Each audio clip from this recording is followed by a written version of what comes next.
ओम नमो भगवते वासुदेवाय। कृष्णं नारायणं वन्दे, कृष्णं वन्दे व्रजप्रियं, कृष्णं द्वैपायनं वन्दे, कृष्णं वन्दे पृथासुतं।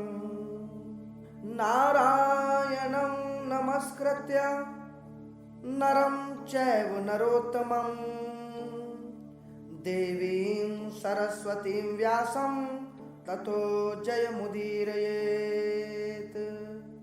वंशी विभूषित करानवनीरदाभा, पीताम्बरादरुणबिम्ब फलाधरोष्टात्, पूर्णेन्दु सुंदर मुखातरविंद नेत्रा,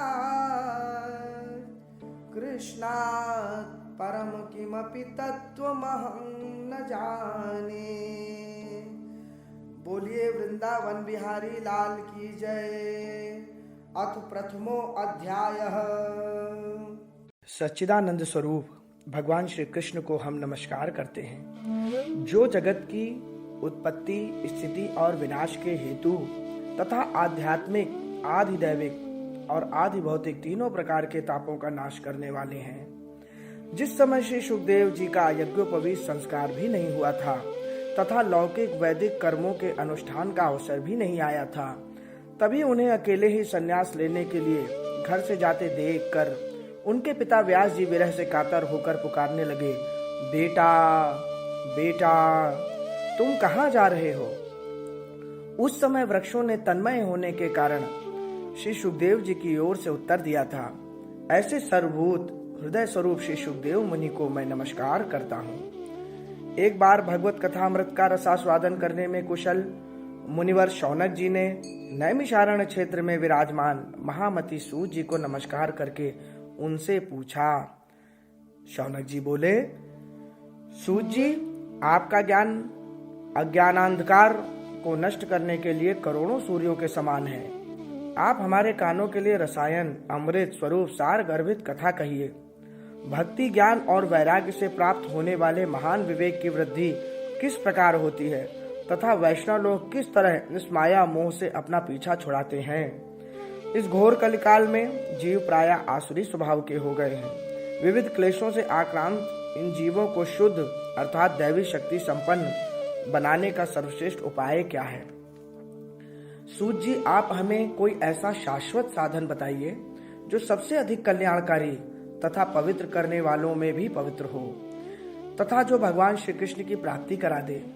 चिंतामणि केवल लौकिक सुख दे सकती है और कल्पवृक्ष अधिक से अधिक स्वर्गीय संपत्ति दे सकता है, परंतु गुरुदेव प्रसन्न होकर भगवान का योगी दुर्लभ नित्य बैकुंठ धाम दे देते हैं।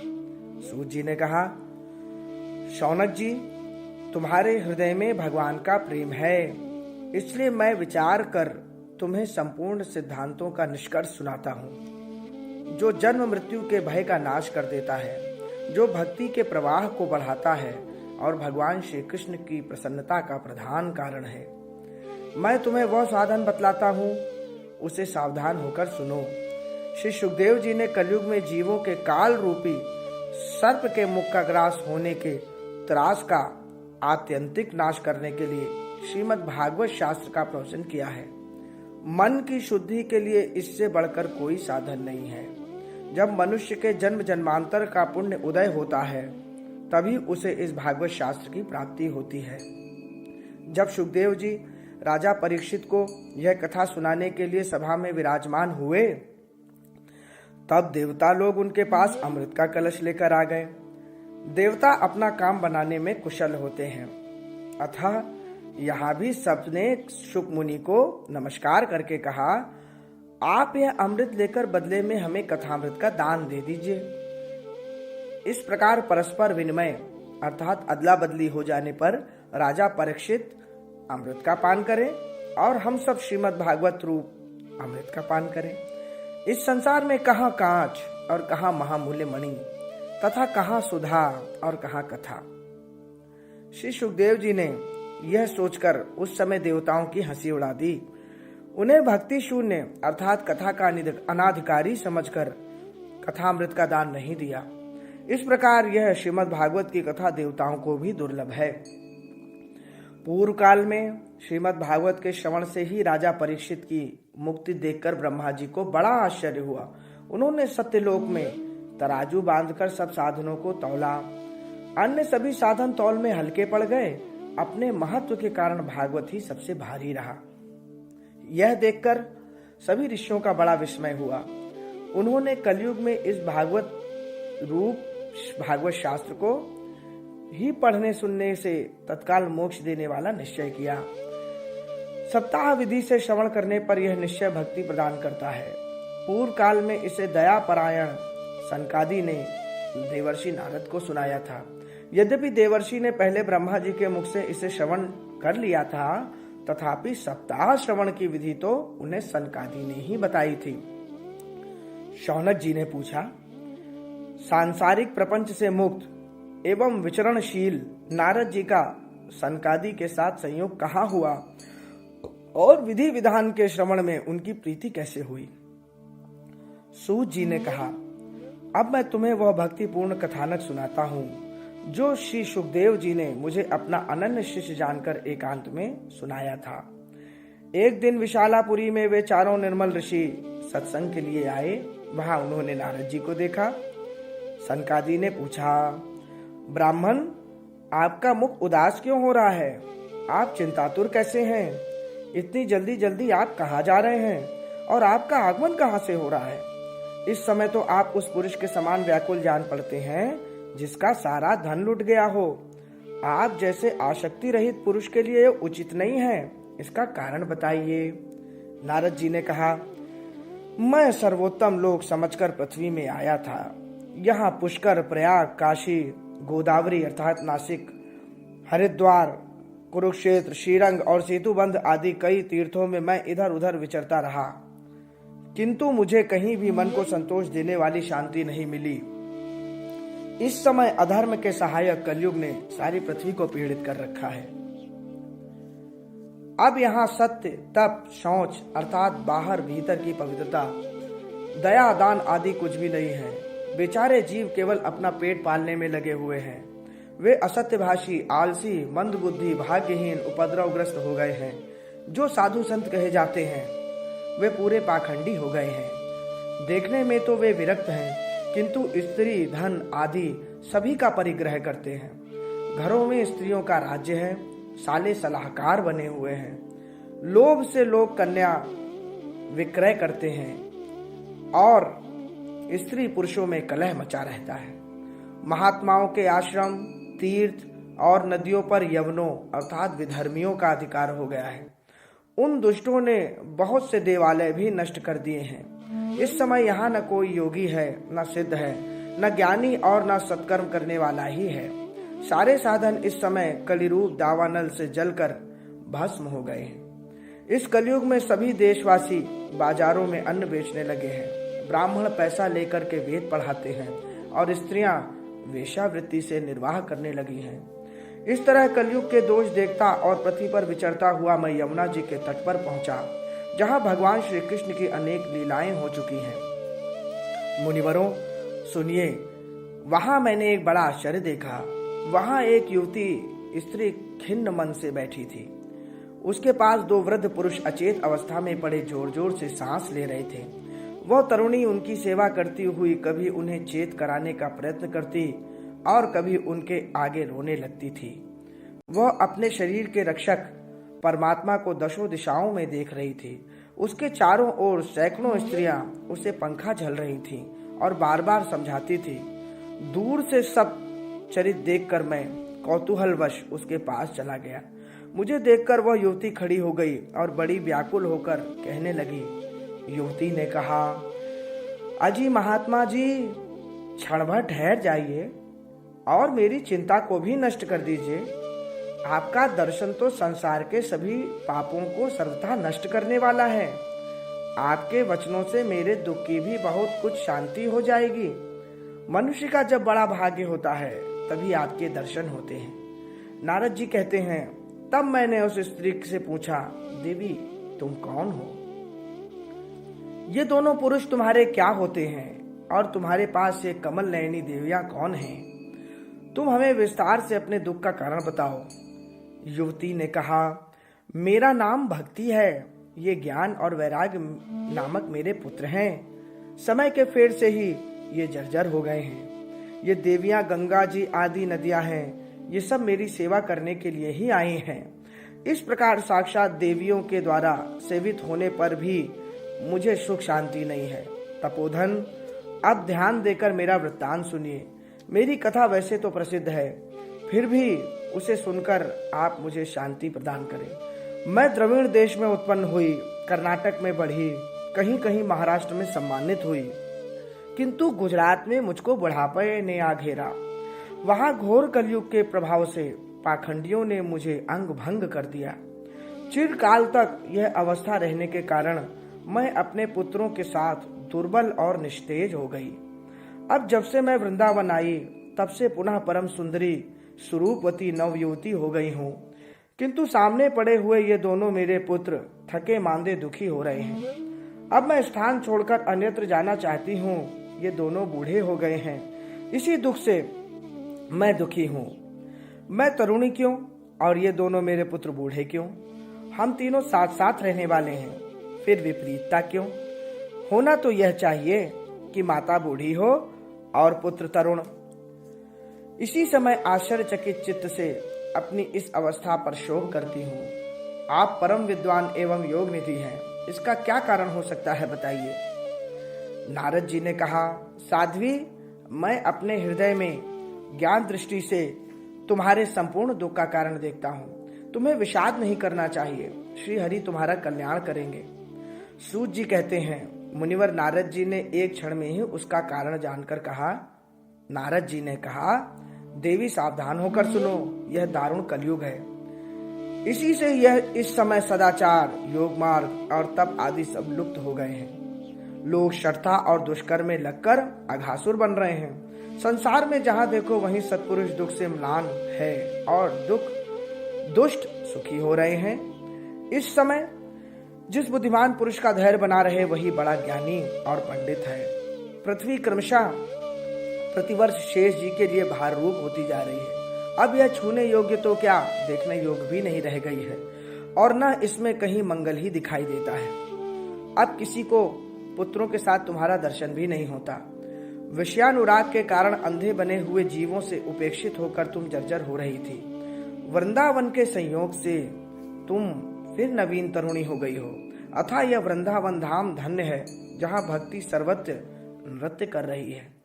परंतु तुम्हारे इन दोनों पुत्रों का यह कोई ग्राहक नहीं है, यहाँ कोई ग्राहक नहीं है, इसलिए इनका बुढ़ापा नहीं छूट रहा है। यहाँ इनको कुछ आत्मसुख अर्थात भगवत स्पर्श जनित आनंद की प्राप्ति होने के कारण ये सोते जान पड़ते हैं। भक्ति ने कहा, राजा परीक्षित ने इस पापी कलयुग को क्यों रहने दिया? इसके आते ही सब वस्तुओं का सार न जाने कहाँ चला गया।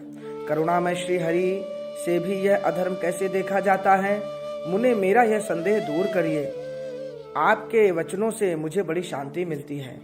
नारद जी ने कहा, बाले, यदि तुमने पूछा है तो प्रेम से सुनो कल्याणी, मैं तुम्हें सब बताऊंगा और तुम्हारा दुख दूर हो जाएगा। जिस दिन भगवान श्री कृष्ण इस भूलोक को छोड़कर अपने परम धाम को पधारे, उसी दिन से यहाँ संपूर्ण साधनों को बाधा डालने वाला कलयुग आ गया। दिग्विजय के समय राजा परीक्षित की दृष्टि पड़ने पर कलयुग दीन के समान उनकी शरण में आया। भ्रमर के समान सारग्राही राजा ने यह निश्चय किया कि इसका वध मुझे नहीं करना चाहिए, क्योंकि जो फल तपस्या, योग एवं समाधि से भी नहीं मिलता, कलयुग में वही फल श्री हरि कीर्तन से ही भली भांति मिल जाता है। इस प्रकार सारहीन होने पर भी उसे इस एक ही दृष्टि से सारयुक्त देखकर उन्होंने कलयुग में उत्पन्न होने वाले जीवों के सुख के लिए ही इसे रहने दिया था। इस समय लोगों के कुकर्म में प्रवृत्त होने के कारण सभी वस्तुओं का सार निकल गया है और पृथ्वी के सारे पदार्थ बीजहीन भूसी के समान हो गए। ब्राह्मण केवल अन्न धनादि के लोभवश घर घर एवं जन जन को भागवत की कथा सुनाने लगे हैं, इसलिए कथा का सार चला गया है। तीर्थों में नाना प्रकार के अत्यंत घोर कर्म करने वाले नास्तिक और नारकी पुरुष भी रहने लगे हैं। इसलिए तीर्थों का भी प्रभाव जाता रहा। जिनका चित्त निरंतर काम, क्रोध, महान लोभ और तृष्णा से तपता रहता है, वे भी तपस्या का ढोंग करने लगे हैं। इसलिए तप का भी सार निकल गया। मन पर काबू न होने के कारण तथा लोभ, दंभ और पाखंड का आश्रय लेने के कारण एवं शास्त्र का अभ्यास न करने से ध्यान योग का फल मिट गया। पंडितों की यह दशा है कि वे अपनी स्त्रियों के साथ पशु की तरह रमण करते हैं। उनमें संतान पैदा करने की ही कुशलता पाई जाती है। मुक्ति साधन में वे सर्वथा अकुशल हैं।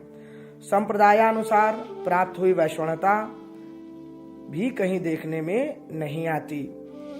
इस प्रकार जहां जहां सभी वस्तुओं का सार लुप्त हो गया है, संप्रदायानुसार प्राप्त हुई वैष्णवता भी कहीं देखने में नहीं आती। इस प्रकार जहां जहां सभी वस्तुओं का सार लुप्त हो गया है।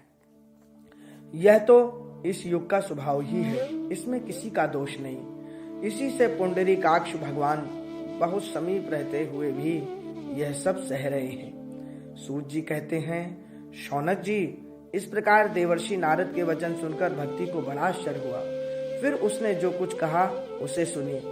भक्ति ने कहा, देवर्षि, आप धन्य हैं। मेरा बड़ा सौभाग्य था जो आपका समागम हुआ।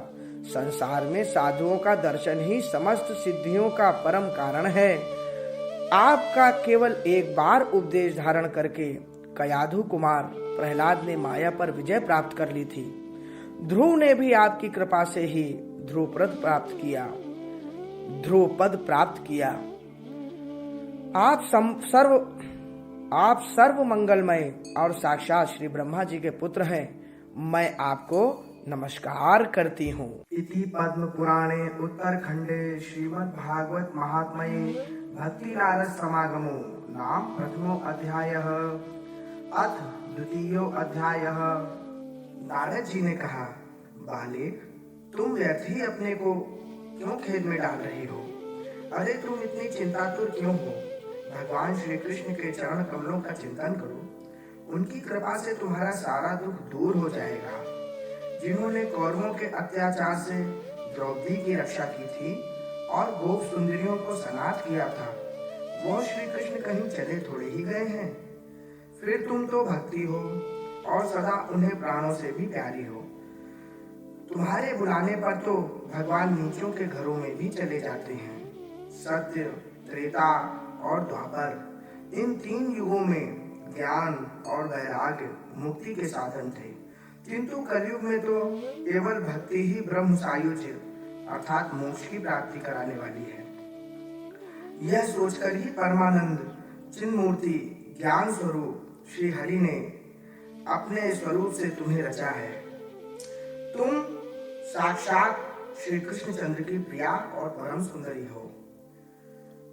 एक बार जब तुमने हाथ जोड़कर पूछा था कि मैं क्या करूं, तब भगवान ने तुम्हें यही आज्ञा दी थी कि मेरे भक्तों का पोषण करो।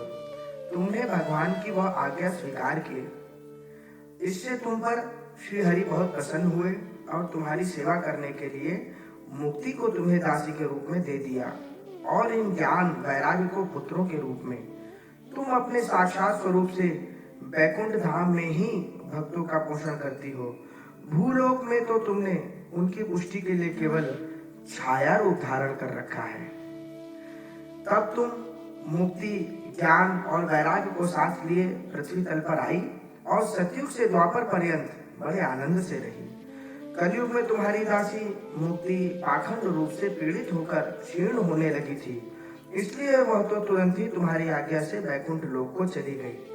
इस लोक में भी तुम्हारे स्मरण करने से ही वह आती है और फिर चली जाती है, किंतु इन ज्ञान वैराग्य को तुमने पुत्र मानकर अपने पास ही रख छोड़ा है। फिर भी कलयुग में इनकी उपेक्षा होने के कारण तुम्हारे ये पुत्र उत्साहहीन और वृद्ध हो गए हैं। फिर भी तुम चिंता न करो, मैं इनके नव जीवन का उपाय सोचता हूँ। सुमुखी, कली के समान कोई भी युग नहीं है। इस युग में मैं तुम्हें घर घर में प्रत्येक पुरुष के हृदय में स्थापित कर दूंगा। देखो, अन्य सब धर्मों को दबाकर और भक्ति विषयक महोत्सवों को आगे रखकर यदि मैंने लोक में तुम्हारा प्रचार न किया तो मैं श्री हरि का दास नहीं।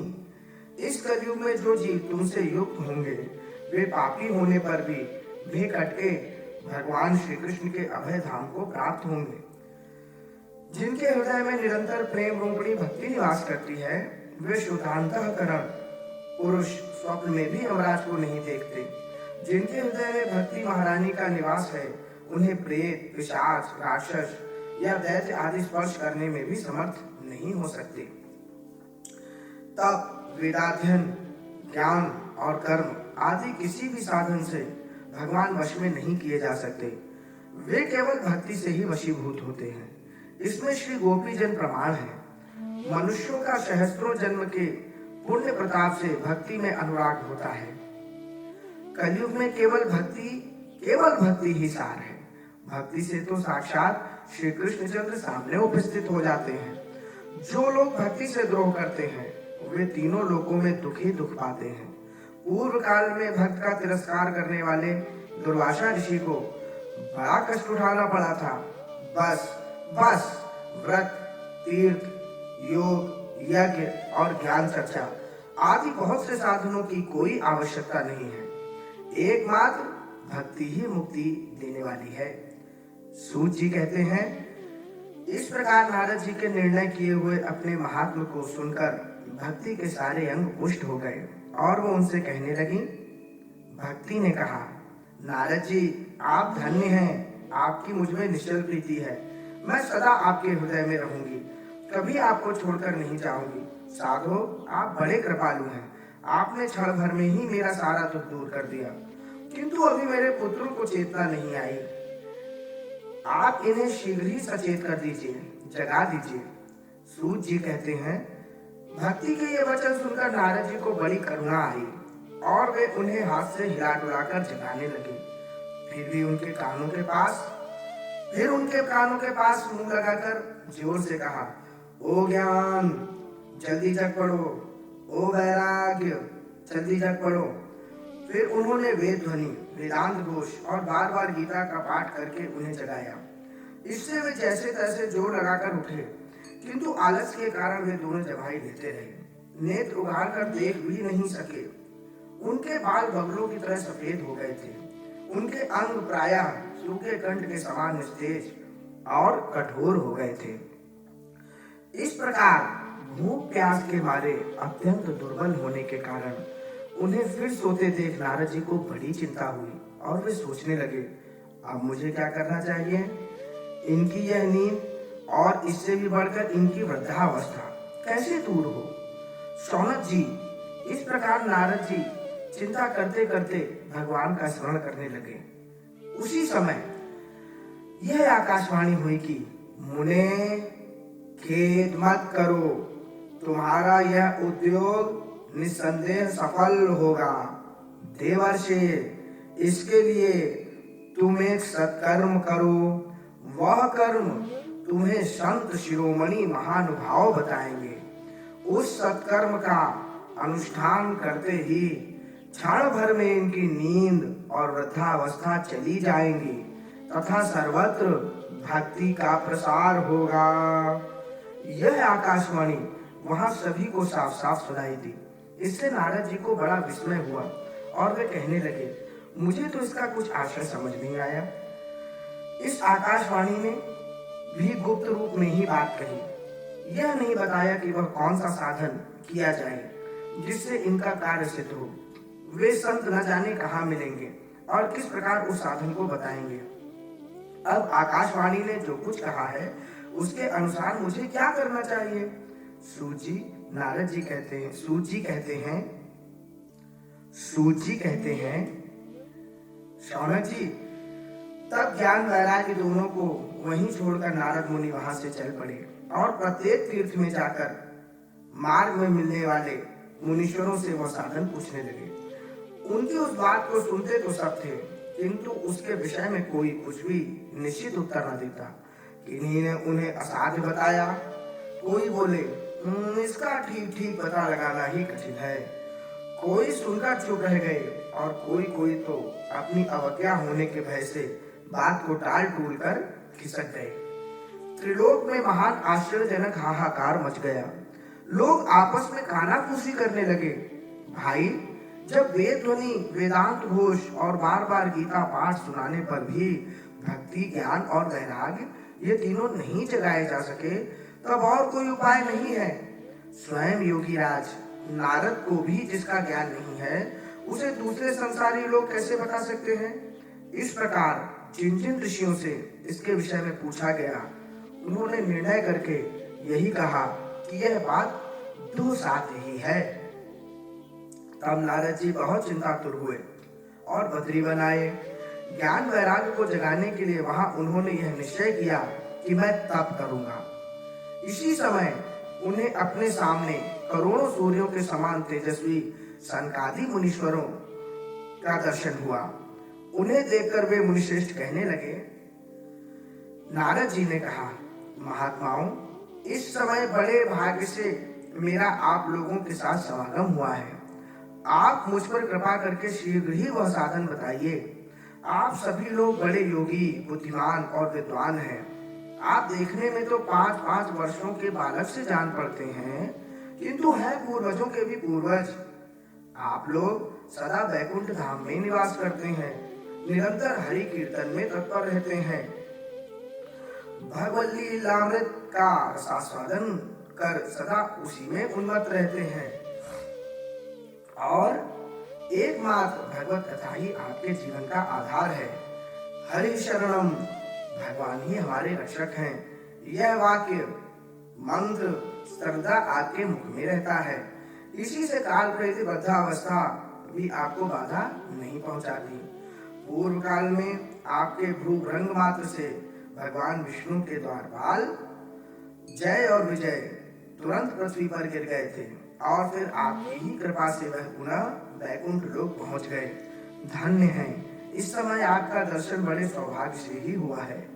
मैं बहुत दीन हूँ और आप लोग स्वभाव से ही दयालु हैं, इसलिए मुझ पर आपको अवश्य कृपा करनी चाहिए। बताइए, आकाशवाणी ने जिसके विषय में कहा है वो कौन सा साधन है और मुझे किस प्रकार उसका अनुष्ठान करना चाहिए?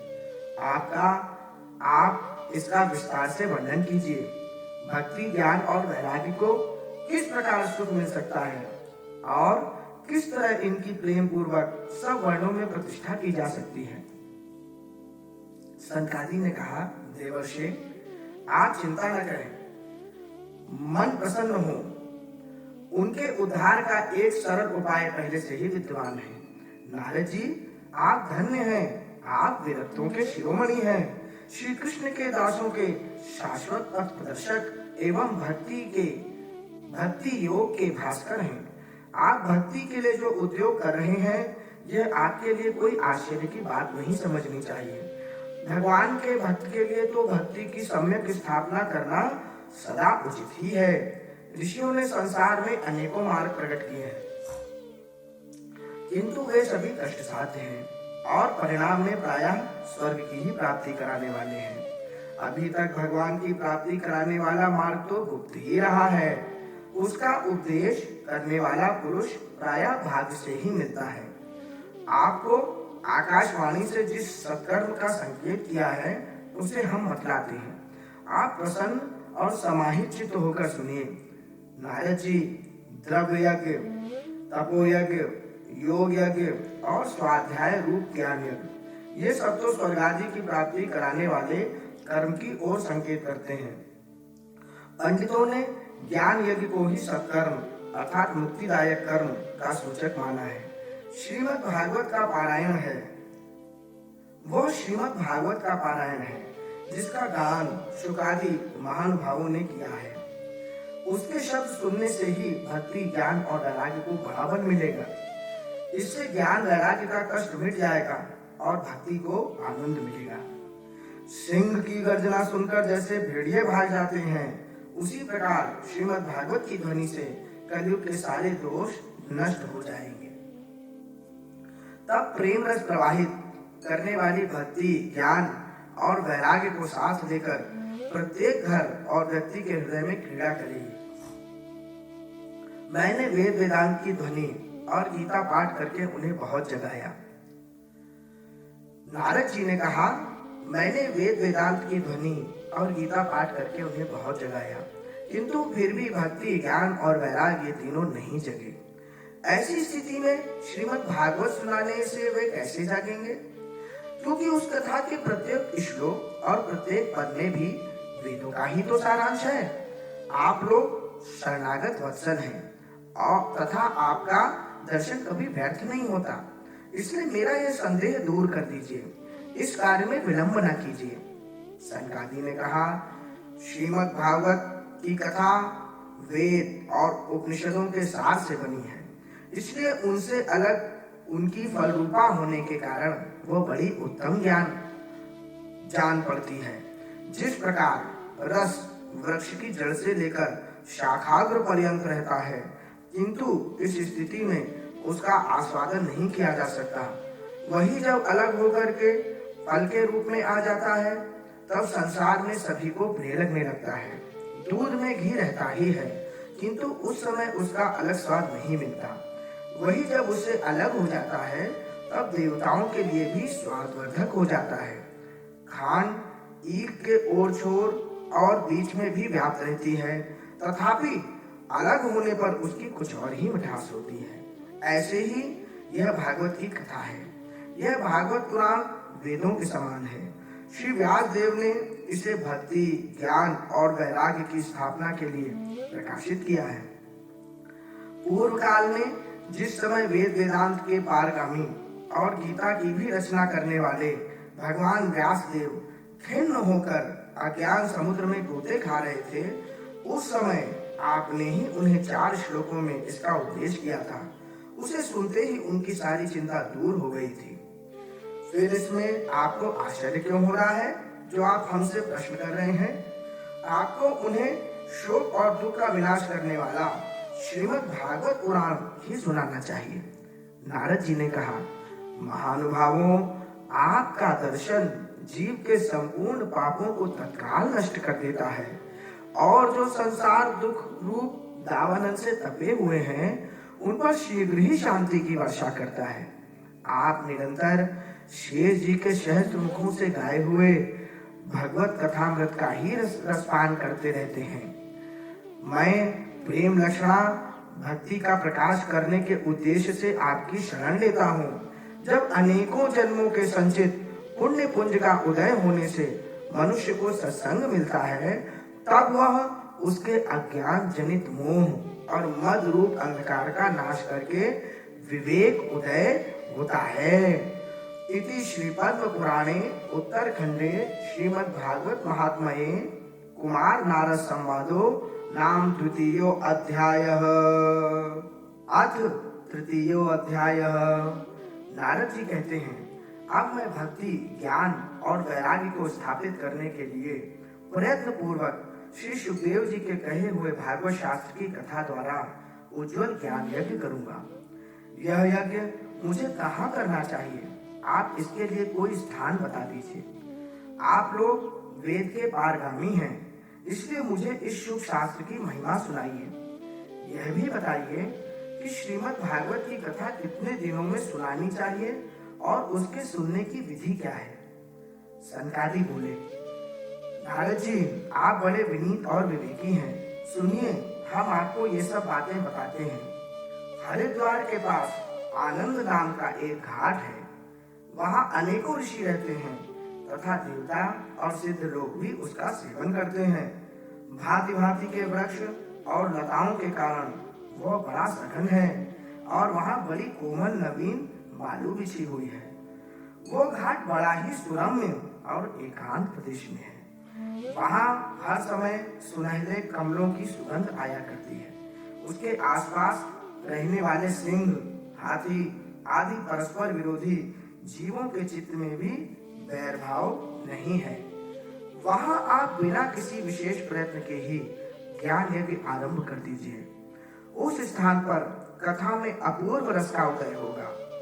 भक्ति भी अपनी आंखों के ही सामने निर्बल और जराजीर्ण अवस्था में पड़े हुए ज्ञान और वैराग्य को साथ लेकर वहां आ जाएगी। क्योंकि जहां भी श्रीमद् भागवत की कथा होती है, वहां ये भक्ति आदि अपने आप पहुंच जाते हैं। वहां कानों में कथा के शब्द पढ़ने से ये तीनों तरुण हो जाएंगे। सूत जी कहते हैं, इस प्रकार कहकर नारद जी के साथ सनकादि भी श्रीमद् भागवत कथामृत का पान करने के लिए वहां से तुरंत गंगा तट पर चले आए। जिस समय वे तट पर पहुंचे, भूलोक, देवलोक और ब्रह्मलोक सभी जगह इस कथा का हल्ला हो गया। जो जो भगवत कथा के रसिक विष्णु भक्त थे, वे सभी श्रीमद् भागवतामृत का पान करने के लिए सबसे आगे दौड़ दौड़ कर आने लगे। भृगु, वशिष्ठ, च्यवन, गौतम, मेधातिथि, देवल, देवराज, परशुराम, विश्वामित्र, शाकल, मार्कंडेय, दत्तात्रेय, पिपलाद, योगेश्वर, व्यास और पराशर, छायाशुक, जाजली और जम्मू आदि सभी प्रधान प्रधान मुनिगण अपने अपने पुत्र, शिष्य और स्त्रियों समेत बड़े प्रेम से वहां आए। इनके सिवा वेद, वेदांत, उपनिषद, मंत्र, तंत्र, सहस्त्र पुराण और छमो शास्त्र भी मूर्तिमान होकर वहां उपस्थित हुए। गंगा आदि नदियां, पुष्कर आदि सरोवर, कुरुक्षेत्र आदि समस्त क्षेत्र, सारी दिशाएं, दंडक आदि वन, हिमालय आदि पर्वत तथा देव, गंधर्व और दानव आदि सभी कथा सुनने चले आए। जो लोग अपने गौरव के कारण नहीं आए, महर्षि भृगु उन्हें समझा बुझाकर ले आए। तब कथा सुनाने के लिए दीक्षित होकर श्री कृष्ण परायण सनकादि नारद जी के दिए हुए श्रेष्ठ आसन पर विराजमान हुए। उस समय सभी श्रोताओं ने उनकी वंदना की। श्रोताओं में वैष्णव, विरक्त, सन्यासी और ब्रह्मचारी लोग आगे बैठे और उन सबके आगे नारद जी विराजमान हुए। एक और ऋषिगण, एक और देवता, एक और वेद और उपनिषदादि तथा एक और तीर्थ बैठे और दूसरी ओर स्त्रियां बैठी। उस समय सब ओर जय जयकार, नमस्कार और शंखों का शब्द होने लगा और अबीर, गुलाल, खील एवं फूलों की खूब वर्षा होने लगी। कोई कोई देवश्रेष्ठ तो विमानों पर चढ़कर वहां बैठे हुए सब लोगों पर कल्प वृक्ष के पुष्पों की वर्षा करने लगे। सूत जी कहते हैं, इस प्रकार पूजा समाप्त होने पर जब सब लोग एकाग्रचित हो गए, तब सनकादि ऋषि महात्मा नारद को श्रीमद् भागवत का महात्म स्पष्ट करके सुनाने लगे। सनकादि ने कहा, अब हम आपको इस भागवत शास्त्र की महिमा सुनाते हैं। इसके श्रवण मात्र से मुक्ति हाथ लग जाती है। श्रीमद् भागवत की कथा का सदा सर्वदा सेवन, आस्वादन करना चाहिए। इसके श्रवण मात्र से ही श्री हरि हृदय में विराजते हैं। इस ग्रंथ में 18,000 श्लोक और 12 स्कंद हैं तथा श्री सुखदेव और राजा परीक्षित का संवाद है। आप यह भागवत शास्त्र ध्यान देकर सुनिए। यह जीव तभी तक अज्ञानवश इस संसार चक्र में भटकता रहता है जब तक क्षण भर के लिए भी कानों में इस सुख शास्त्र की कथा नहीं पड़ती। बहुत से शास्त्र और पुराण सुनने से क्या लाभ है? इससे तो व्यर्थ का भ्रम ही बढ़ता है। मुक्ति देने के लिए तो एकमात्र भागवत शास्त्र ही गरज रहा है। जिस घर में नित्य प्रति श्रीमद् भागवत की कथा होती है, वो तीर्थ रूप हो जाता है और जो लोग उसमें रहते हैं उनके सारे पाप नष्ट हो जाते हैं। हजारों अश्वमेध और सैकड़ों वाजपेयी यज्ञ इस शुभ शास्त्र की कथा का 16वां अंश भी नहीं हो सकते। तपोधने, जब तक लोग अच्छी तरह श्रीमद् भागवत का श्रवण नहीं करते, तभी तक उनके शरीर में पाप निवास करते हैं। फल की दृष्टि से इस शुभ शास्त्र की समता गंगा, गया, काशी, पुष्कर या प्रयाग कोई तीर्थ भी नहीं कर सकता। यदि आपको परम गति की इच्छा है तो अपने मुख से ही श्रीमद् भागवत के आधे अथवा चौथाई श्लोक का भी नित्य नियम पूर्वक पाठ कीजिए। ओंकार, गायत्री, पुरुष सूक्त, तीनों वेद, श्रीमद् भागवत, ओम नमो भगवते वासुदेवाय, यह द्वादशाक्षर मंत्र 12 मूर्तियों वाले सूर्य भगवान, प्रयाग, संवत्सर रूप काल, ब्राह्मण, अग्निहोत्र, गौ, द्वादशी तिथि, तुलसी, बसंत ऋतु और भगवान पुरुषोत्तम, इन सब में बुद्धिमान लोग वस्तुतः कोई अंतर नहीं मानते। जो पुरुष अहर्निश अर्थ सहित श्रीमद् भागवत शास्त्र का पाठ करता है, उसके करोड़ों जन्मों का पाप नष्ट हो जाता है, इनमें तनिक भी संदेह नहीं है। जो पुरुष नित्यप्रति भागवत का आधा या चौथाई श्लोक भी पढ़ता है, उसे राजसूय और अश्वमेध यज्ञों का फल मिलता है। नित्य भागवत का पाठ करना, भगवान का चिंतन करना, तुलसी को सींचना और गौ की सेवा करना, ये चारों समान है। जो पुरुष अंत समय में श्रीमद् भागवत का वाक्य सुन लेता है, उस पर प्रसन्न होकर भगवान उसे वैकुंठ धाम दे देते हैं। जो पुरुष इसे सोने के सिंहासन पर रखकर विष्णु भक्त को दान करता है, वह अवश्य ही भगवान का सायुज्य प्राप्त करता है। जिस दुष्ट ने अपनी सारी आयु में चित्त को एकाग्र करके श्रीमद् भागवतामृत का थोड़ा सा भी रसास्वादन नहीं किया, उसने तो अपना सारा जन्म चांडाल और गधे के समान ही व्यर्थ गवा दिया। वह तो अपनी माता को प्रसव पीड़ा पहुंचाने के लिए ही उत्पन्न हुआ। जिसने इस शुभ शास्त्र के थोड़े से भी वचन नहीं सुने, वह पापात्मा तो जीता हुआ ही मुर्दे के समान है। पृथ्वी के भार स्वरूप उस पशु तुल्य मनुष्य को धिक्कार है। यूं स्वर्ग लोक में देवताओं में प्रधान इंद्रादि कहा करते हैं, संसार में श्रीमद् भागवत की कथा का मिलना अवश्य ही कठिन है। जब करोड़ों जन्मों का पुण्य उदय होता है, तभी इसकी प्राप्ति होती है। नारद जी, आप बड़े ही बुद्धिमान और योग निधि हैं। आप प्रयत्न पूर्वक कथा का श्रवण कीजिए। इसे सुनने के लिए दिनों का कोई नियम नहीं है, इसे तो सर्वदा ही सुनना अच्छा है।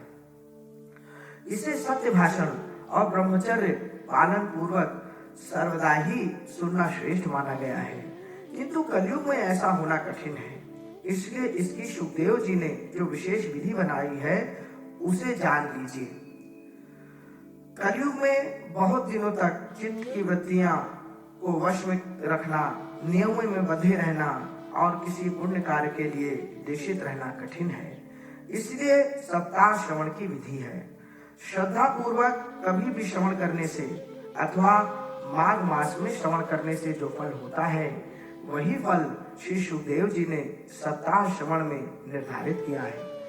मन में असंयम, रोगों की बहुलता और आयु की अल्पता के कारण तथा कलयुग में अनेकों दोषों की संभावना से ही सप्ताह श्रवण का विधान किया गया है। जो फल तप, योग और समाधि से भी प्राप्त नहीं हो सकता, वह सर्वांग रूप से सप्ताह श्रवण से सहज में ही मिल जाता है। सप्ताह श्रवण यज्ञ से बढ़कर है, व्रत से बढ़कर है, तप से कहीं बढ़कर है, तीर्थ सेवन से तो सदा ही बड़ा है, योग से बढ़कर है, यहाँ तक कि ध्यान और ज्ञान से भी बढ़कर है। अजी, इसकी विशेषता का कहाँ तक वर्णन करें, यह तो सभी से बढ़ चढ़कर है। शौनक जी ने कहा, सूत जी, यह तो आपने बड़े आश्चर्य की बात कही। अवश्य ही यह भागवत पुराण योग वेत्ता ब्रह्मा जी के भी आदि कारण श्री नारायण का निरूपण करता है, परंतु यह मोक्ष की प्राप्ति में ज्ञानादि सभी साधनों का तिरस्कार करके इस युग में उनसे भी कैसे बढ़ गया। सूत जी ने कहा, शौनक जी, जब भगवान श्री कृष्ण इस धराधाम को छोड़कर अपने नित्य धाम को जाने लगे, तब उनके मुखारविंद से एकादश स्कंद का ज्ञानोपदेश सुनकर भी उद्धव जी ने पूछा। उद्धव जी बोले, गोविंद, अब आप तो अपने भक्तों का कार्य करके परम धाम को पधारना चाहते हैं, किंतु मेरे मन में एक बड़ी चिंता है, उसे सुनकर आप मुझे शांत कीजिए। अब घोर कलिकाल आया ही समझिए। इसी संसार में फिर अनेकों दुष्ट प्रकट हो जाएंगे।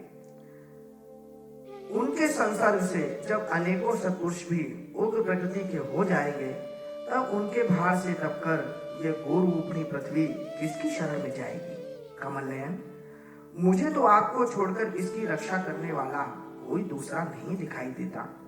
इसलिए भक्तवत्सल, आप साधुओं पर कृपा करके यहाँ से मत जाइए। भगवान, आपने निराकार और चिन्मात्र होकर भी भक्तों के लिए ही तो यह सगुण रूप धारण किया है, फिर भला आपका वियोग होने पर वे भक्तजन पृथ्वी पर कैसे रह सकेंगे? निर्गुण उपासना में तो बड़ा कष्ट है, इसलिए कुछ और विचार कीजिए। प्रभात क्षेत्र में उद्धव जी के ये वचन सुनकर भगवान सोचने लगे कि भक्तों के अवलंब के लिए मुझे क्या व्यवस्था करनी चाहिए। शौनक जी, तब भगवान ने अपनी सारी शक्ति भागवत में रख दी। वे अंतर्ध्यान होकर इस भागवत समुद्र में प्रवेश कर गए। इसलिए यह भगवान की साक्षात शब्दमयी मूर्ति है।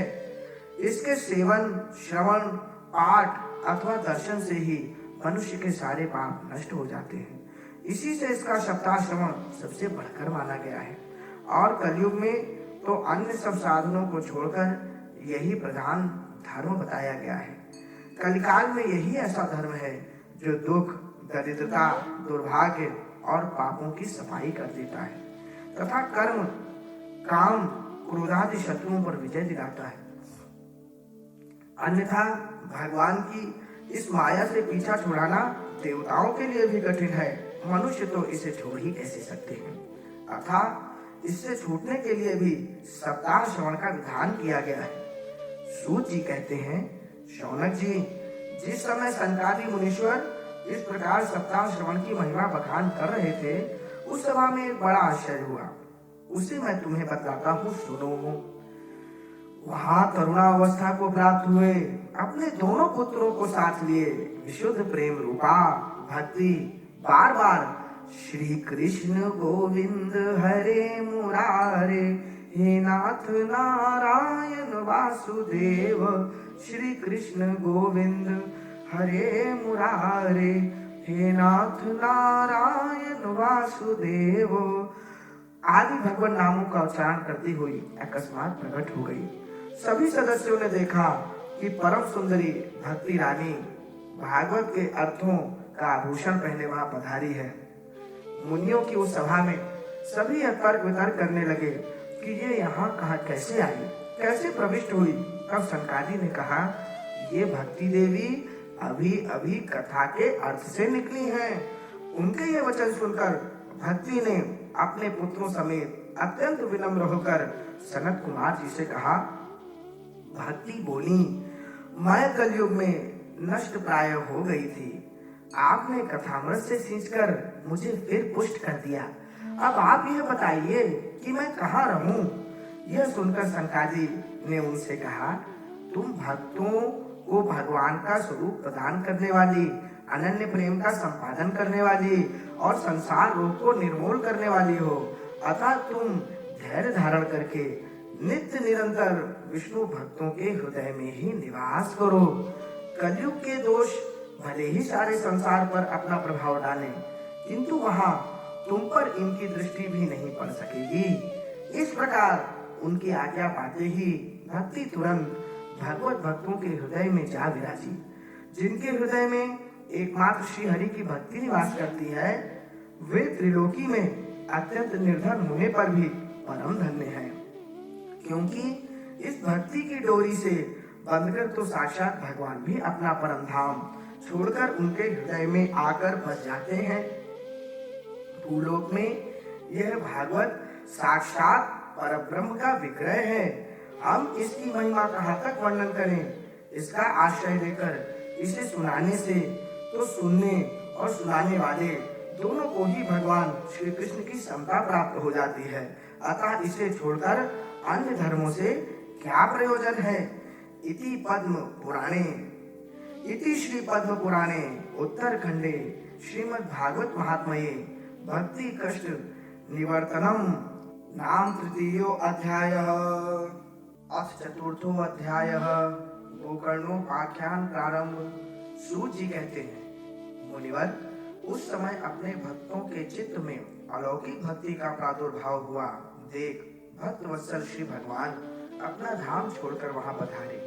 उनके गले में वनमाला शोभा पा रही थी। श्री अंग सजल जलधर के समान श्याम वर्ण था। उस पर मनोहर पीतांबर सुशोभित था। कटी प्रदेश करधनी की लड़ियों से सुसज्जित था। सिर पर मुकुट की लटक और कानों में कुंडलों की झलक देखते ही बनती थी। वे त्रिभंग ललित भाव से खड़े हुए चित्त को चुराए लेते थे। वक्ष स्थल पर कौस्तुभ मणि दमक रही थी। सारा श्रीअंग हरि चंदन से चर्चित था।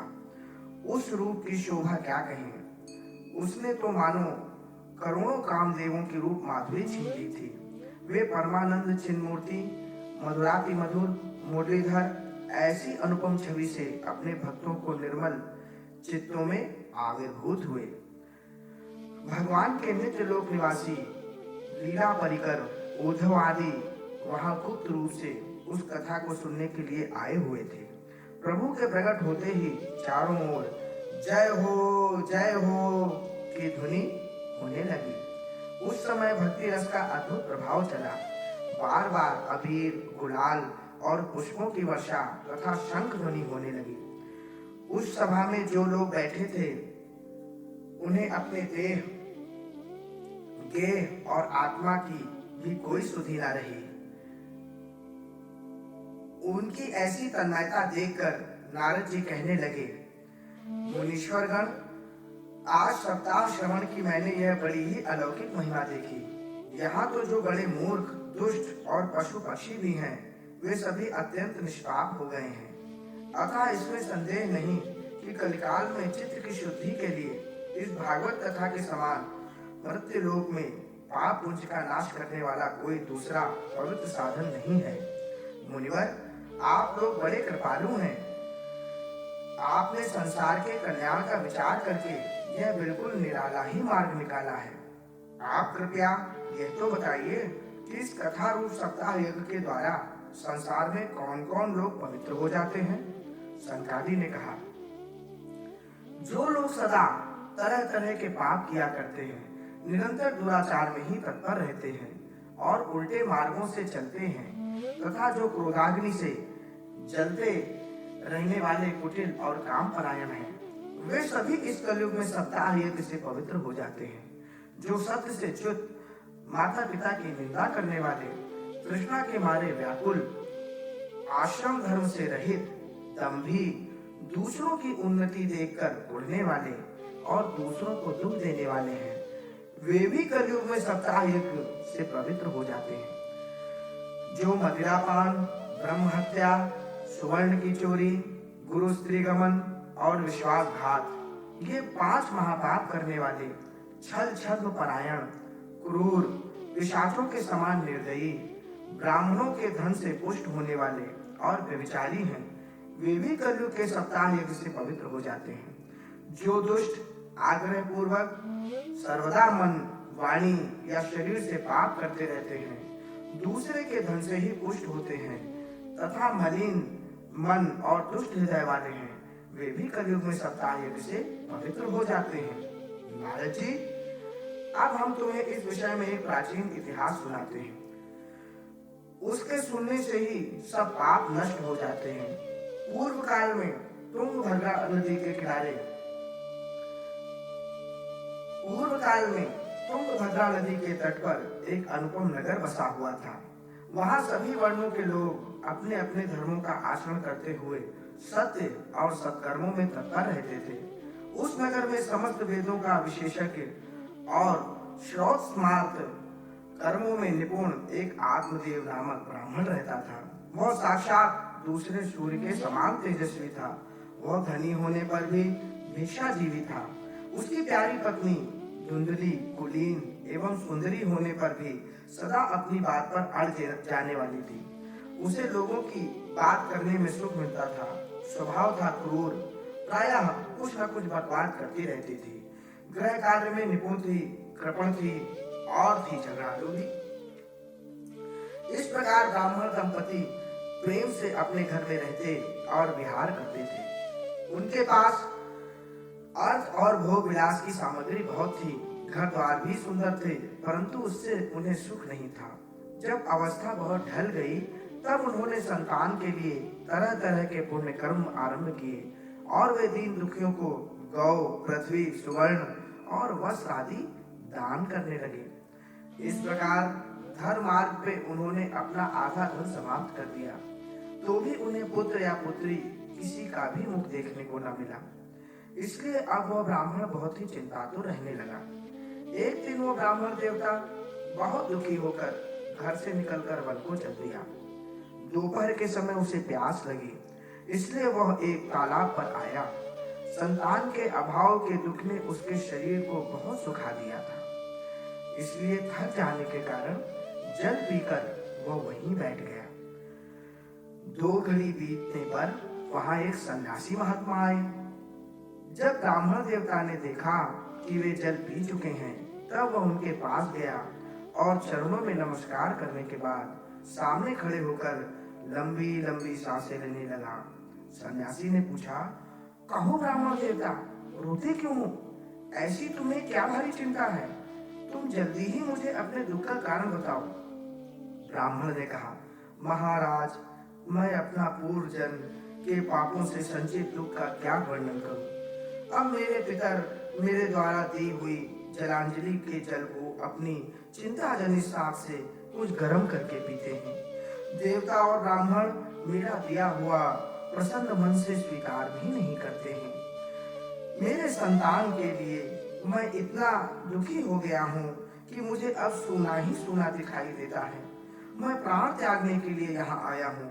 संतानहीन जीवन को धिक्कार है, संतानहीन ग्रह को धिक्कार है, संतानहीन धन को धिक्कार है, संतानहीन कुल को धिक्कार है।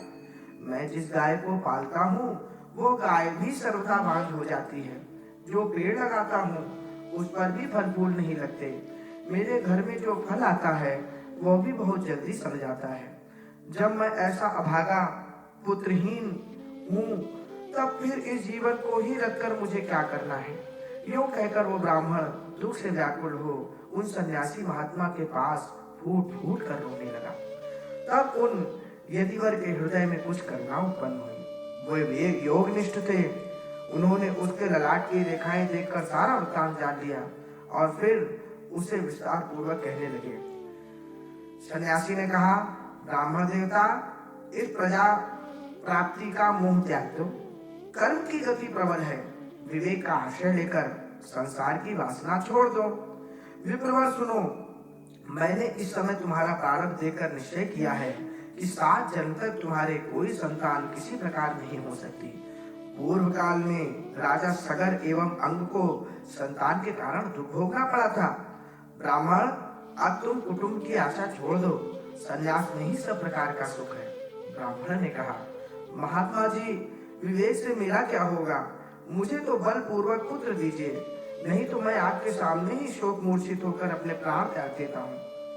जिसमें पुत्र स्त्री आदि का सुख नहीं है, ऐसे संन्यास तो सर्वथा नीरस ही है।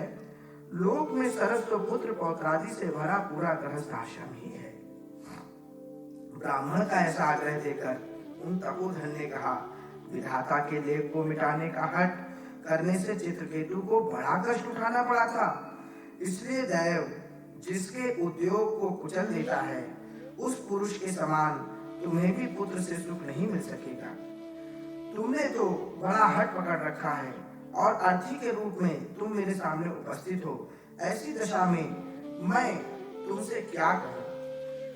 जब महात्मा जी ने देखा कि यह किसी प्रकार अपना आग्रह नहीं छोड़ता, तब उन्होंने उसे एक फल देकर कहा, इसे तुम अपनी पत्नी को खिला देना, इससे उसको एक पुत्र होगा। तुम्हारी स्त्री को 1 साल तक सत्य, शौच, दया, दान और एक समय एक ही अन्न खाने का नियम रखना चाहिए। यदि वह ऐसा करेगी तो बालक बहुत शुद्ध स्वभाव वाला होगा। यूं कहकर वो योगीराज चले गए और ब्राह्मण अपने घर लौट आया। वहां आकर उसने वह फल अपनी स्त्री के हाथ में दे दिया और स्वयं कहीं चला गया। उसकी स्त्री तो कुटिल स्वभाव की थी ही। वह रो रो कर अपनी एक सखी से कहने लगी, सखी, मुझे तो बड़ी चिंता हो गई। मैं तो यह फल नहीं खाऊंगी। फल खाने से गर्भ रहेगा और गर्भ से पेट बढ़ जाएगा, फिर कुछ खाया पिया जाएगा नहीं। इससे मेरी शक्ति क्षीण हो जाएगी। तब बता, घर का धंधा कैसे होगा? और देववश यदि कहीं गांव में डाकुओं का आक्रमण हो गया तो गर्भिणी स्त्री कैसे भागेगी?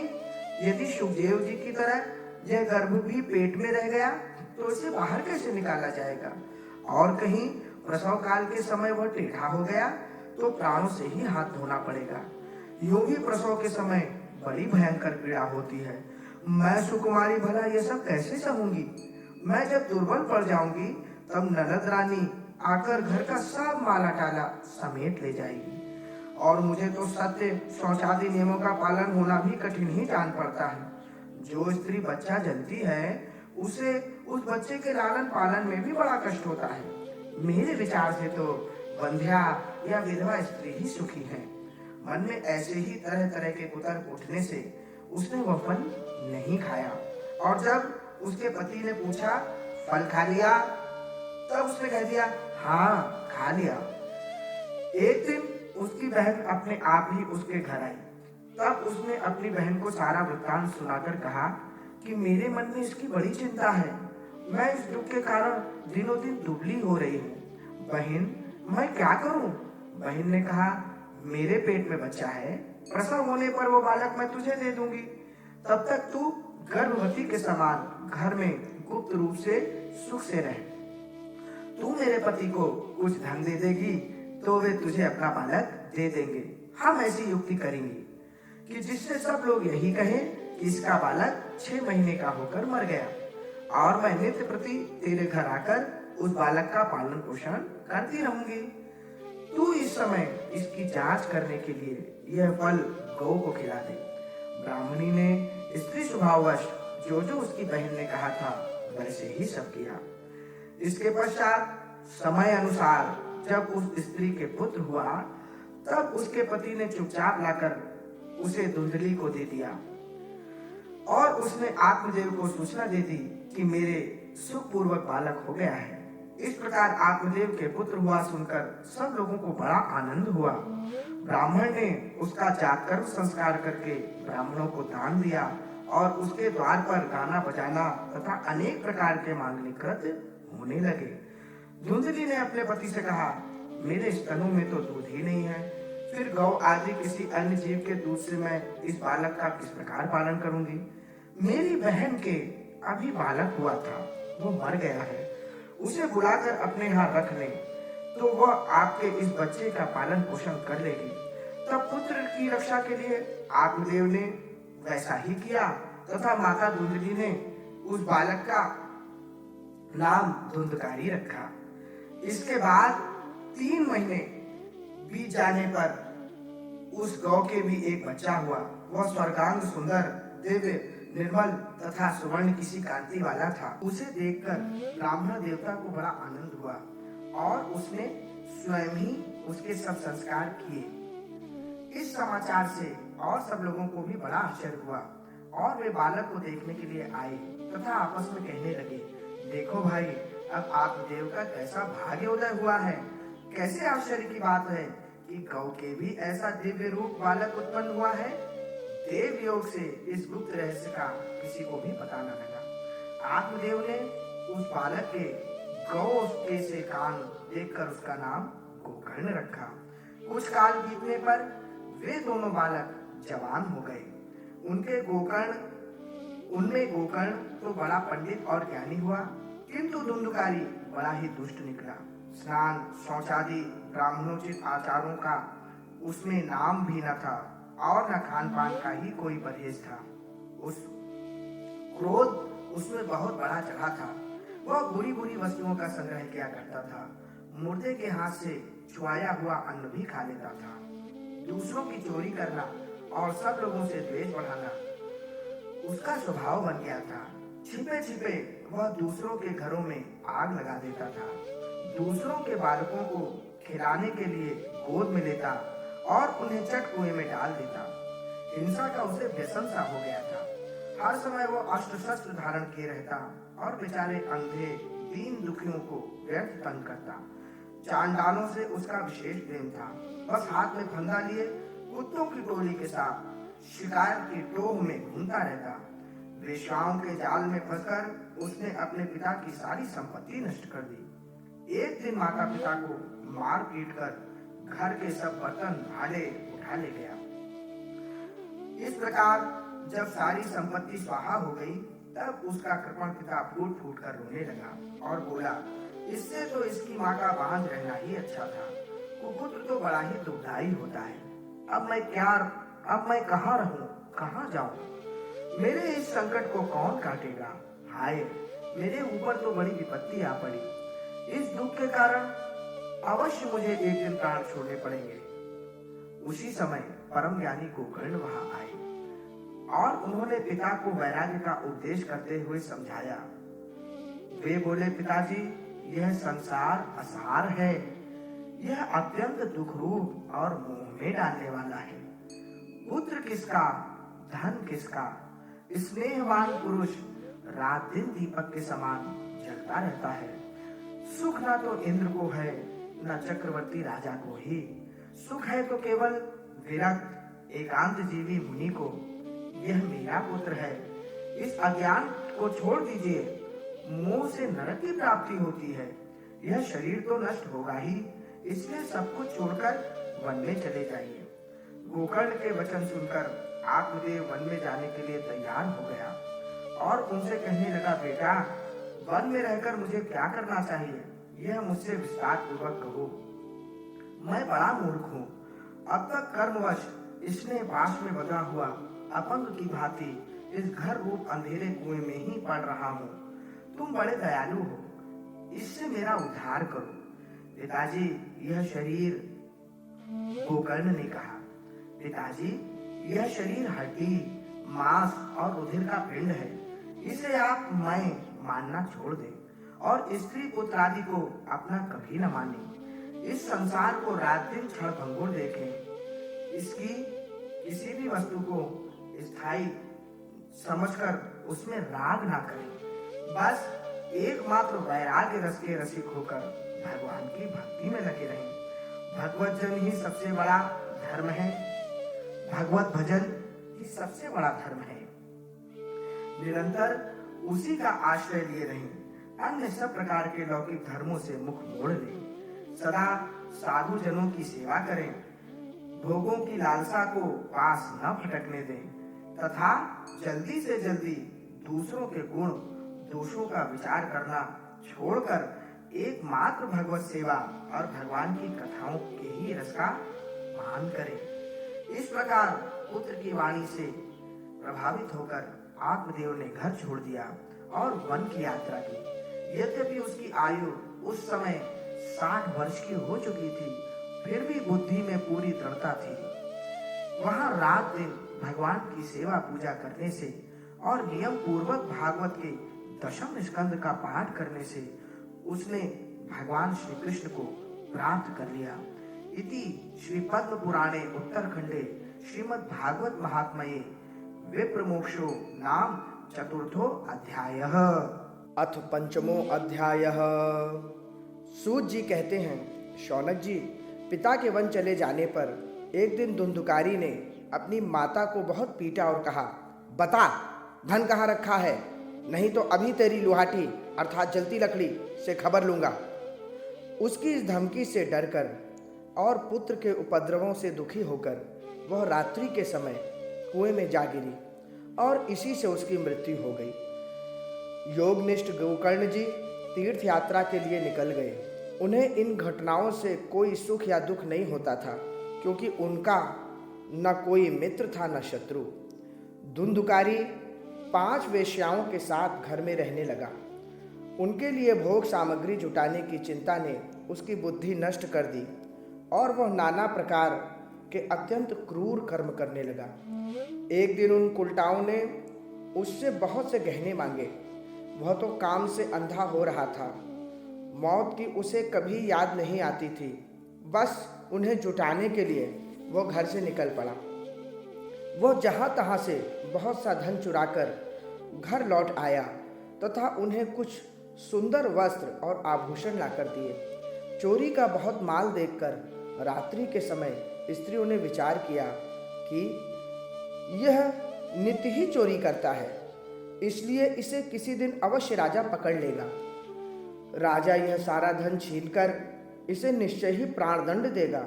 जब एक दिन इसे मरना ही है, तब हम ही धन की रक्षा के लिए गुप्त रूप से इसे क्यों न मार डालें। इसे मारकर हम इसका माल मत्ता लेकर जहाँ कहीं चली जाएंगी। ऐसा निश्चय कर उन्होंने सोए हुए धुंधुकारी को रस्सियों से कस दिया और उसके गले में फांसी लगाकर उसे मारने का प्रयत्न किया। इससे जब वह जल्दी न मरा तो उन्हें बड़ी चिंता हुई। तब उन्होंने उसके मुख पर बहुत से दहकते अंगारे डाले। इससे वह अग्नि की लपटों से बहुत छटपटाकर मर गया। उन्होंने उसके शरीर को एक गड्ढे में डालकर गाड़ दिया। सच है, स्त्रियां प्रायः बड़ी दुस्साहसी होती हैं। उनके इस कृत्य का किसी को पता न चला। लोगों के पूछने पर कह देती थीं कि हमारे प्रियतम पैसे के लोभ से अब की बार कहीं दूर चले गए हैं, इसी वर्ष के अंदर लौट आएंगे। बुद्धिमान पुरुष को दुष्टा स्त्रियों का कभी विश्वास न करना चाहिए। जो मूर्ख इनका विश्वास करता है उसे दुखी होना पड़ता है। इनकी वाणी तो अमृत के समान कामियों के हृदय में रस का संचार करती है, किंतु हृदय छुरे की धार के समान तीक्ष्ण होता है। भला इन स्त्रियों का कौन प्यारा है? वे कुलटाएं धुंधकारी की सारी संपत्ति समेटकर वहां से चंपत हो गई। उनके ऐसे न जाने कितने पति थे और धुंधकारी अपने कुकर्मों के कारण भयंकर प्रेत हुआ। वह बवंडर के रूप में सर्वदा दशों दिशाओं में भटकता रहता था तथा शीत घाम से संतप्त और भूख प्यास से व्याकुल होने के कारण हा देव चिल्लाता रहता था, परंतु उसे कहीं भी कोई आश्रय न मिला। कुछ काल बीतने पर गोकर्ण ने भी लोगों के मुख से धुंधकारी की मृत्यु का समाचार सुना। तब उसे अनाथ समझकर उन्होंने उसका गयाजी में श्राद्ध किया और भी जहाँ जहाँ वे जाते थे उसका श्राद्ध अवश्य करते थे। इस प्रकार घूमते घूमते गोकर्ण जी अपने नगर में आए और रात्रि के समय दूसरे की दृष्टि से बचकर सीधे अपने घर के आंगन में सोने के लिए पहुंचे। वहां अपने भाई को सोया देख आधी रात के समय धुंधकारी ने अपना बड़ा विकट रूप दिखाया। वह कभी भेड़ा, कभी हाथी, कभी भैंसा, कभी इंद्र और कभी अग्नि का रूप धारण करता। अंत में वह मनुष्य के आकार में प्रकट हुआ। ये विपरीत अवस्थाएं देखकर गोकर्ण ने निश्चय किया कि यह कोई दुर्गति को प्राप्त हुआ जीव है। तब उन्होंने उससे धैर्यपूर्वक पूछा। गोकर्ण ने कहा, तू कौन है? रात्रि के समय ऐसे भयानक रूप क्यों दिखा रहा है? तेरी यह दशा कैसे हुई? हमें बता तो सही। तू प्रेत है, पिशाच है अथवा कोई राक्षस है? सूत जी कहते हैं, गोकर्ण के इस प्रकार पूछने पर वह बार बार जोर जोर से रोने लगा। उसमें बोलने की शक्ति नहीं थी, इसलिए उसने केवल संकेत मात्र किया। तब गोकर्ण ने अंजलि में जल लेकर उसे अभिमंत्रित करके उस पर छिड़का। इससे उसके पापों का कुछ शमन हुआ और वह इस प्रकार कहने लगा। प्रेत बोला, मैं तुम्हारा भाई हूँ, मेरा नाम है धुंधकारी। मैं अपने ही दोष से अपना ब्राह्मणत्व नष्ट कर दिया। मेरे कुकर्मों की गिनती नहीं की जा सकती। मैं तो महान अज्ञान में चक्कर काट रहा था। इसी से मैंने लोगों की बड़ी हिंसा की। अंत में उल्टा स्त्रियों ने मुझे तड़पा तड़पा कर मार डाला। इसी से अब प्रेत योनि में पड़कर यह दुर्दशा भोग रहा हूँ। अब दैववश कर्म का उदय होने से मैं केवल वायु भक्षण करके जी रहा हूँ। भाई, तुम दया के समुद्र हो। अब किसी प्रकार जल्दी ही मुझे इस योनि से छुड़ाओ। गोकर्ण ने धुंधकारी की सारी बातें सुनी और तब उससे बोले। गोकर्ण ने कहा, भाई, मुझे इस बात का बड़ा आश्चर्य है। मैंने तुम्हारे लिए विधि पूर्वक गया जी में पिंडदान किया, फिर भी तुम प्रेत योनि से मुक्त कैसे नहीं हुए? यदि गया श्राद्ध से भी तुम्हारी मुक्ति नहीं हुई, तब इसका और कोई उपाय ही नहीं है। अच्छा, तुम सब बात खोल कर कहो, मुझे अब क्या करना चाहिए? प्रेत ने कहा, मेरी मुक्ति सैकड़ों गया श्राद्ध करने से भी नहीं हो सकती। अब तो तुम इसका कोई और उपाय सोचो। प्रेत की यह बात सुनकर गोकर्ण को बड़ा आश्चर्य हुआ। वे कहने लगे, यदि सैकड़ों गया श्राद्धों से भी तुम्हारी मुक्ति नहीं हो सकती, तब तो तुम्हारी मुक्ति असंभव ही है। अच्छा, अभी तो तुम निर्भय होकर अपने स्थान पर रहो। मैं विचार करके तुम्हारी मुक्ति के लिए कोई दूसरा उपाय करूंगा। गोकर्ण की आज्ञा पाकर धुंधकारी वहां से अपने स्थान पर चला गया। इधर गोकर्ण ने रात भर विचार किया, तब भी उन्हें कोई उपाय नहीं सूझा। प्रातः काल उनको आया देख लोग प्रेम से उनसे मिलने आए। तब गोकर्ण ने रात में जो कुछ जिस प्रकार हुआ था वह सब उन्हें सुना दिया। उनमें जो लोग विद्वान, योगनिष्ठ, ज्ञानी और वेदज्ञ थे, उन्होंने भी अनेकों शास्त्रों को उलट पलट कर देखा, तो भी उनकी मुक्ति का कोई उपाय न मिला। तब सबने यही निश्चय किया कि इस विषय में सूर्य नारायण जो आज्ञा करें वही करना चाहिए। अतः गोकर्ण ने अपने तपोबल से सूर्य की गति को रोक दिया। उन्होंने स्तुति की, भगवान, आप सारे संसार के साक्षी हैं, मैं आपको नमस्कार करता हूं। आप मुझे कृपा करके धुंधकारी की मुक्ति का साधन बताइए। गोकर्ण की यह प्रार्थना सुनकर सूर्यदेव ने दूर से ही स्पष्ट शब्दों में कहा, श्रीमद् भागवत से मुक्ति हो सकती है, इसलिए तुम उसका सप्ताह पारायण करो। सूर्य का यह धर्ममय वचन वहां सभी ने सुना। तब सबने यही कहा कि प्रयत्न पूर्वक यही करो। है भी यह साधन बहुत सरल। अतः गोकर्ण जी भी तदनुसार निश्चय करके कथा सुनाने के लिए तैयार हो गए। देश और गांव से अनेकों लोग कथा सुनने के लिए आए। बहुत से लंगड़े, लूले, अंधे, बूढ़े और मंदबुद्धि पुरुष भी अपने पापों की निवृत्ति के उद्देश्य से वहां आ पहुंचे। इस प्रकार वहां इतनी भीड़ हो गई कि उसे देखकर देवताओं को भी आश्चर्य होता था। जब गोकर्ण जी व्यास गद्दी पर बैठकर कथा कहने लगे, तब वह प्रेत भी आ पहुंचा और इधर उधर बैठने के लिए स्थान ढूंढने लगा। इतने में ही उसकी दृष्टि एक सीधे रखे हुए 7 गांठ के बांस पर पड़ी। उसी के नीचे के छिद्र में घुसकर वह कथा सुनने के लिए बैठ गया। वायु रूप होने के कारण वह बाहर कहीं बैठ नहीं सकता था, इसलिए बांस में घुस गया। गोकर्ण जी ने एक वैष्णव ब्राह्मण को मुख्य श्रोता बनाया और प्रथम स्कंध से ही स्पष्ट स्वर में कथा सुनानी आरंभ कर दी। सायंकाल में जब कथा को विश्राम दिया गया, तब एक बड़ी विचित्र बात हुई। वहां सभासदों को देखते देखते उस बांस की एक गांठ तड़-तड़ शब्द करती फट गई। इसी प्रकार दूसरे दिन सायंकाल में दूसरी गांठ फटी और तीसरे दिन उसी समय तीसरी। इस प्रकार 7 दिनों में 7 गांठों को फोड़कर धुंधकारी 12 स्कंधों के सुनने से पवित्र होकर प्रेत योनि से मुक्त हो गया और दिव्य रूप धारण करके सबके सामने प्रकट हुआ। उसका मेघ के समान श्याम शरीर पीतांबर और तुलसी की मालाओं से सुशोभित था तथा सिर पर मोर मनोहर मुकुट और कानों में कमनीय कुंडल झिलमिला रहे थे। उसने तुरंत अपने भाई गोकर्ण को प्रणाम करके कहा, भाई, तुमने कृपा करके मुझे प्रेत योनि से यातनाओं से मुक्त कर दिया। यह प्रेत पीड़ा का नाश करने वाली श्रीमद् भागवत की कथा धन्य है तथा श्री कृष्ण चंद्र के धाम की प्राप्ति कराने वाला इसका सप्ताह पारायण भी धन्य है।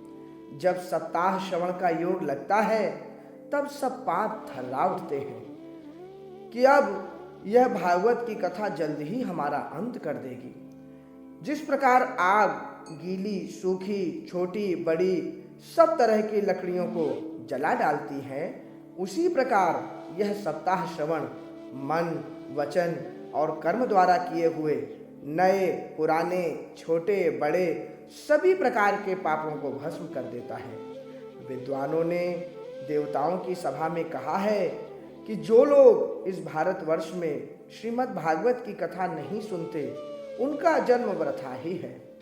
भला मोहपूर्वक लालन पालन करने यदि इस नित्य भला मोहपूर्वक लालन पालन करके यदि इस अनित्य शरीर को हष्ट पुष्ट और बलवान भी बना लिया तो भी श्रीमद् भागवत की कथा सुने बिना इसका क्या लाभ हुआ। अस्थियां ही इस शरीर के आधार स्तंभ हैं। नस नाड़ी रूप रस्सियों से यह बंधा हुआ है। ऊपर से इस पर मांस और रक्त थोप कर इसे चर्म से मढ़ दिया गया है। इसके प्रत्येक अंग में दुर्गंध आती है, क्योंकि है तो यह मल मूत्र का भांड ही। वृद्धावस्था और शोक के कारण यह परिणाममय दुखमय ही है। रोगों का तो घर ही ठहरा। यह निरंतर किसी न किसी कामना से पीड़ित रहता है। कभी इसकी तृप्ति नहीं होती। इसे धारण किए रहना भी एक भार ही है। इसके रोम रोम में दोष भरे हुए हैं और नष्ट होने में इसे एक क्षण भी नहीं लगता। अंत में यदि इसे गाड़ दिया जाता है तो इसके कीड़े बन जाते हैं और पशु खा जाता है तो यह विष्टा हो जाता है और अग्नि में जला दिया जाता है तो भस्म की ढेरी हो जाता है। ये तीन ही इसकी गतियां बताई गई हैं। ऐसे अस्थिर शरीर से मनुष्य अविनाशी फल देने वाला काम क्यों नहीं बना लेता। जो अन्न प्रातःकाल पकाया जाता है वह सायंकाल तक बिगड़ जाता है, फिर उसी के रस से पुष्ट हुए इस शरीर की नित्यता कैसी। इस लोक में सप्ताह श्रवण करने से भगवान की शीघ्र ही प्राप्ति हो सकती है। अतः सब प्रकार के दोषों की निवृत्ति के लिए एकमात्र यही साधन है। जो लोग भागवत की कथा से वंचित हैं वे तो जल में बुदबुदे और जीवों में मच्छरों के समान केवल मरने के लिए ही पैदा होते हैं। भला जिसके प्रभाव से जड़ और सूखे हुए बांस की गांठें फट सकती हैं, उस भागवत कथा का श्रवण करने से चित्त की गांठों का खुल जाना कौन सी बड़ी बात है। सप्ताह श्रवण करने से मनुष्य के हृदय की गांठ खुल जाती है। उसके समस्त संशय छिन्न भिन्न हो जाते हैं और सारे कर्म क्षीर्ण हो जाते हैं। यह भागवत कथा रूप तीर्थ संसार के कीचड़ को धोने में बड़ा ही पटु है। विद्वानों का कथन है कि जब यह हृदय में स्थित हो जाता है तब मनुष्य की मुक्ति निश्चित ही समझनी चाहिए। जिस समय धुंधकारी ये सब बातें कह रहा था, जिसके लिए वैकुंठवासी पार्षदों के सहित विमान उतरा, उससे सब ओर मंडलाकार प्रकाश फैल रहा था। सब लोगों के सामने ही धुंधकारी उस विमान पर चढ़ गया। तब उस विमान पर आए हुए पार्षदों को देखकर उनसे गोकर्ण ने यह बात कही। गोकर्ण ने पूछा, भगवान के प्रिय पार्षदों, यहाँ हमारे अनेकों शुद्ध हृदय श्रोतागण हैं। उन सब के लिए आप लोग एक साथ बहुत से विमान क्यों नहीं लाए। हम देखते हैं कि यहाँ सभी ने समान रूप से कथा सुनी है, फिर फल में इस प्रकार का भेद क्यों हुआ, यह बताइए। भगवान के सेवकों ने कहा, हे मानद, इस फलभेद का कारण इनके श्रवण का भेद ही है। यह ठीक है कि श्रवण तो सबने समान रूप से ही किया, किंतु इसके जैसा मनन नहीं किया। इसी से एक साथ भजन करने पर भी उसके फल में भेद रहा। इस प्रेत ने 7 दिनों तक निराहार रहकर श्रवण किया था तथा सुने हुए विषय का स्थिर चित्त से यह खूब मनन निधि ध्यासन भी करता रहता था। इसी प्रकार ध्यान न देने से श्रवण का, संदेह से मंत्र का और चित्त के इधर उधर भटकते रहने से जप का भी कोई फल नहीं होता। वैष्णवहीन देश, अपात्र को कराया हुआ श्राद्ध का भोजन, अश्रोत्रिय को दिया हुआ दान एवं आचारहीन कुल, इन सब का नाश हो जाता है। गुरु वचनों में विश्वास, दीनता का भाव, मन के दोषों पर विजय और कथा में चित्त की एकाग्रता इत्यादि नियमों का यदि पालन किया जाए तो श्रवण का यथार्थ फल मिलता है। यदि ये श्रोता फिर से श्रीमद् भागवत की कथा सुने तो निश्चय ही सबको वैकुंठ की प्राप्ति होगी। और गोकर्ण जी, आपको तो भगवान स्वयं आकर गोलोक धाम में ले जाएंगे। यूं कहकर वे सब पार्षद हरि कीर्तन करते वैकुंठ लोक को चले गए। श्रावण मास में गोकर्ण जी ने फिर उसी प्रकार सप्ताह क्रम से कथा कही और उन श्रोताओं ने उसे फिर सुना। नारद जी, इस कथा की समाप्ति पर जो कुछ हुआ वह सुनिए। वहां भक्तों से भरे हुए विमानों के साथ भगवान प्रकट हुए। सब ओर से खूब जय जयकार और नमस्कार की ध्वनियां होने लगी। भगवान स्वयं हर्षित होकर अपने 5 जंग शंख की ध्वनि करने लगे और उन्होंने गोकर्ण को हृदय से लगाकर अपने ही समान बना लिया। उन्होंने क्षण भर में ही अन्य सब श्रोताओं को भी मेघ के समान श्याम वर्ण, रेशमी पीतांबर तथा किरीट और कुंडलादि से विभूषित कर दिया। उस गांव में कुत्ते और चांडाल पर्यंत जितने भी जीव थे वे सभी गोकर्ण जी की कृपा से विमानों पर चढ़ा लिए गए तथा जहां योगी जन जाते हैं उस भागवत धाम में वे भेज दिए गए। इस प्रकार भगवत वत्सल भगवान श्री कृष्ण कथा श्रवण से प्रसन्न होकर गोकर्ण जी को साथ ले अपने ग्वाल वालों के प्रिय गोलोक धाम को चले गए। पूर्व काल में जैसे अयोध्यावासी भगवान श्री राम के साथ साकेत धाम सिधारे थे, उसी प्रकार भगवान श्री कृष्ण उन सबको योगी दुर्लभ गोलोक धाम को ले गए। जिस लोक में सूर्य, चंद्रमा और सिद्धों की भी कभी गति नहीं हो सकती, उसमें वे श्रीमद् भागवत श्रवण करने से चले गए। नारद जी, सप्ताह यज्ञ के द्वारा कथा श्रवण करने से जैसा उज्जवल फल संचित होता है उसके विषय में हम आपसे क्या कहें। अजी, जिन्होंने अपने कर्णपुट से गोकर्ण जी की कथा के एक अक्षर का भी पान किया था वे फिर माता के गर्भ में नहीं आए। जिस गति को लोग वायु, जल या पत्ते खाकर शरीर सुखाने से, बहुत काल घोर तपस्या करने से और योगाभ्यास से भी नहीं पा सकते, उसे वे सप्ताह श्रवण से सहज में ही प्राप्त कर लेते हैं। इस परम पवित्र इतिहास का पाठ चित्रकूट पर विराजमान मुनीश्वर शांडिल्य भी ब्रह्मानंद में मग्न होकर करते रहते हैं। यह कथा बड़ी ही पवित्र है। एक बार के श्रवण से ही समस्त पाप राशि को भस्म कर देती है। यदि इसका श्राद्ध के समय पाठ किया जाए तो इससे पितृगण को बड़ी तृप्ति होती है और नित्य पाठ करने से मोक्ष की प्राप्ति होती है। इति श्री पद्म पुराणे उत्तरखंडे श्रीमद् भागवत महात्म्ये गोकर्ण मोक्ष वर्णनम नाम 5मो अध्यायः। अथ 6ठो अध्यायः। श्री सनकादि कहते हैं, नारद जी, अब हम आपको सप्ताह श्रवण की विधि बताते हैं। यह विधि प्रायः लोगों की सहायता और धन से साध्य कही गई है। पहले तो यत्नपूर्वक ज्योतिषी को बुलाकर मुहूर्त पूछना चाहिए तथा विवाह के लिए जिस प्रकार धन का प्रबंध किया जाता है उसी प्रकार ही धन की व्यवस्था इसके लिए करनी चाहिए। कथा आरंभ करने में भाद्रपद, अश्विन, कार्तिक, मार्गशीर्ष, आषाढ़ और श्रावण ये 6 महीने श्रोताओं के लिए मोक्ष की प्राप्ति के कारण हैं। देवर्षे इन महीनों में भी भद्रा, व्यतिपात आदि कुयोगों को सर्वथा त्याग देना चाहिए तथा दूसरे लोग जो उत्साही हों उन्हें अपना सहायक बना लेना चाहिए। फिर प्रयत्न करके देश देशांतरों में यह संवाद भेजना चाहिए कि यहाँ कथा होगी, सब लोगों को सपरिवार पधारना चाहिए। जो स्त्री और शूद्रादि भगवत कथा एवं संकीर्तन से दूर पड़ गए हैं उनको भी सूचना हो जाए, ऐसा प्रबंध करना चाहिए।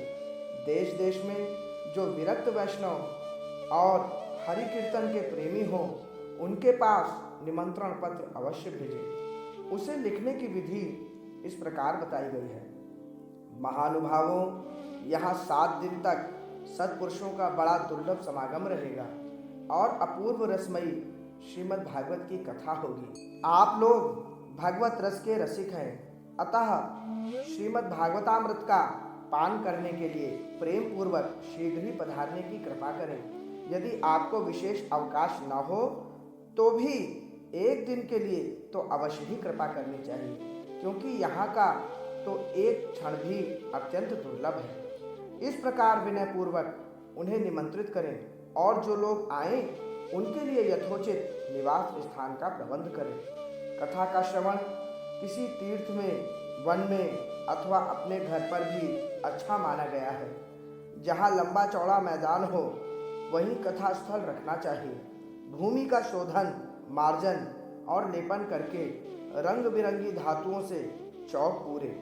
घर की सारी सामग्री उठाकर एक कोने में रख दें। 5 दिन पहले से ही यत्नपूर्वक बहुत से बिछाने के वस्त्र एकत्र कर लें तथा केले के खंभों से सुशोभित एक ऊंचा मंडप तैयार करें। उसे सब ओर फल, पुष्प, पत्र और चंदोवे से अलंकृत करें तथा चारों ओर झंडियां लगाकर तरह तरह के सामानों से सजा दें। उस मंडप में कुछ ऊंचाई पर 7 विशाल लोकों की कल्पना करें और उनमें विरक्त ब्राह्मणों को बुलाकर बैठाएं। आगे की ओर उनके लिए वहां यथोचित आसन तैयार रखें। इनके पीछे वक्ता के लिए भी एक दिव्य सिंहासन का प्रबंध करें। यदि वक्ता का मुख उत्तर की ओर रहे तो श्रोता पूर्वाभिमुख होकर बैठे, और यदि वक्ता पूर्वाभिमुख रहे तो श्रोता उत्तर की ओर मुख करके बैठना चाहिए, अथवा वक्ता और श्रोता को पूर्व मुख होकर बैठना चाहिए। देश काल आदि को जानने वाले महानुभावों ने श्रोता के लिए ऐसा ही नियम बताया है। जो वेद शास्त्र की स्पष्ट व्याख्या करने में समर्थ हो, तरह तरह के दृष्टांत दे सकता हो तथा विवेकी और अत्यंत निष्प्रय हो, ऐसे विरक्त और विष्णु भक्त ब्राह्मणों को वक्ता बनाना चाहिए। श्रीमद् भागवत के प्रवचन में ऐसे लोगों को नियुक्त नहीं करना चाहिए जो पंडित होने पर भी अनेक धर्मों के चक्कर में पड़े हुए स्त्री लंपट और पाखंड के प्रचारक हों। वक्ता के पास ही उसकी सहायता के लिए एक ऐसा ही विद्वान और स्थापित करना चाहिए, वह भी सब प्रकार के संशयों की निवृत्ति करने में समर्थ और लोगों को समझाने में कुशल हो।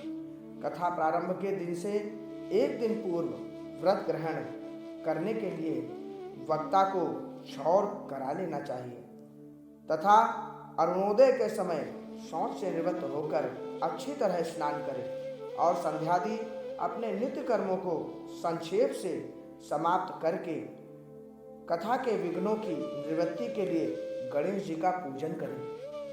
तदंतर पितृगण का तर्पण कर पूर्व पापों की शुद्धि के लिए प्रायश्चित करें और एक मंडल बनाकर उसमें श्री हरि को स्थापित करें। फिर भगवान श्री कृष्ण को लक्ष्य करके मंत्रोच्चारण पूर्वक क्रमशः षोडशोपचार विधि से पूजन करें और उसके पश्चात प्रदक्षिणा करके नमस्कार आदि करके इस प्रकार स्तुति करें। करुणा निधान, मैं संसार सागर में डूबा हुआ और बड़ा दीन हूँ। कर्मों के मोह रूपी ग्राह ने मुझे पकड़ रखा है। आप इस संसार सागर से मेरा उद्धार कीजिए। इसके पश्चात धूप, दीप आदि सामग्रियों से श्रीमद् भागवत की भी बड़े उत्साह और प्रीतिपूर्वक विधि विधान से पूजा करें। फिर पुस्तक के आगे नारियल रखकर नमस्कार करें और प्रसन्न चित्त से इस प्रकार स्तुति करें। श्रीमद् भागवत के रूप में आप साक्षात श्री कृष्णचंद्र ही विराजमान हैं। नाथ, मैंने भवसागर से छुटकारा पाने के लिए आपकी शरण ली है। मेरा यह मनोरथ आप बिना किसी विघ्न बाधा के सांगोपांग पूरा करें। केशव, मैं आपका दास हूँ। इस प्रकार दीन वचन कहकर फिर वक्ता का पूजन करें, उसे सुंदर वस्त्राभूषणों से विभूषित करें और फिर पूजा के पश्चात उसी प्रकार इसकी स्तुति करें। सुख स्वरूप भगवान, आप समझाने की कला में कुशल और शास्त्रों में पारंगत हैं। कृपया इस कथा को प्रकाशित करके मेरे अज्ञान दूर करें। फिर अपने कल्याण के लिए प्रसन्नता पूर्वक उसके सामने नियम ग्रहण करें और 7 दिनों तक यथाशक्ति उसका पालन करें।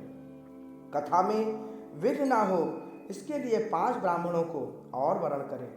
वे 12 मंत्र द्वारा भगवान के नामों का जप करें। फिर ब्राह्मण अन्य विष्णु भक्त एवं कीर्तन करने वालों को नमस्कार करके उनकी पूजा करें और उनकी आज्ञा पाकर स्वयं भी आसन पर बैठ जाएं। जो पुरुष लोभ, संपत्ति, धन, घर और पुत्रादि की चिंता छोड़कर शुद्ध चित्त से केवल कथा में ही ध्यान रखता है, उसे इसके श्रवण का उत्तम फल मिलता है। बुद्धिमान वक्ता को चाहिए कि सूर्योदय से कथा आरंभ करके 3:30 पहर तक मध्यम स्वर से अच्छी तरह कथा पहुँचे।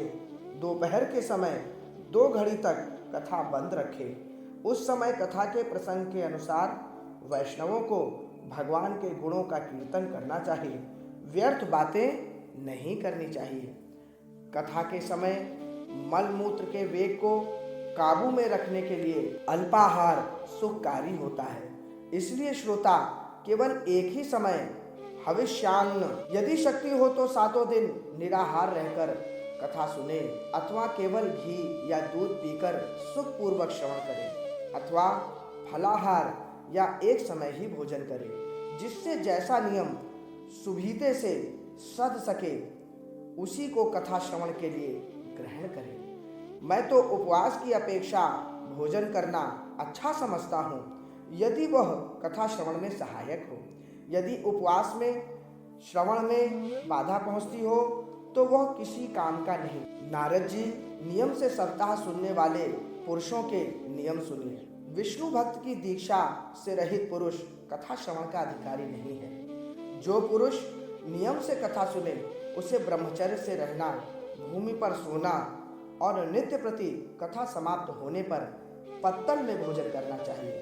दाल, मधु, तेल, गरिष्ठ अन्न, भाव दूषित पदार्थ और बासी अन्न, इनका उसे सर्वदाही त्याग करना चाहिए। काम, क्रोध, मद, मान, मत्सर, लोभ, दंभ, मोह और द्वेष को तो अपने पास भी भटकने नहीं देना चाहिए।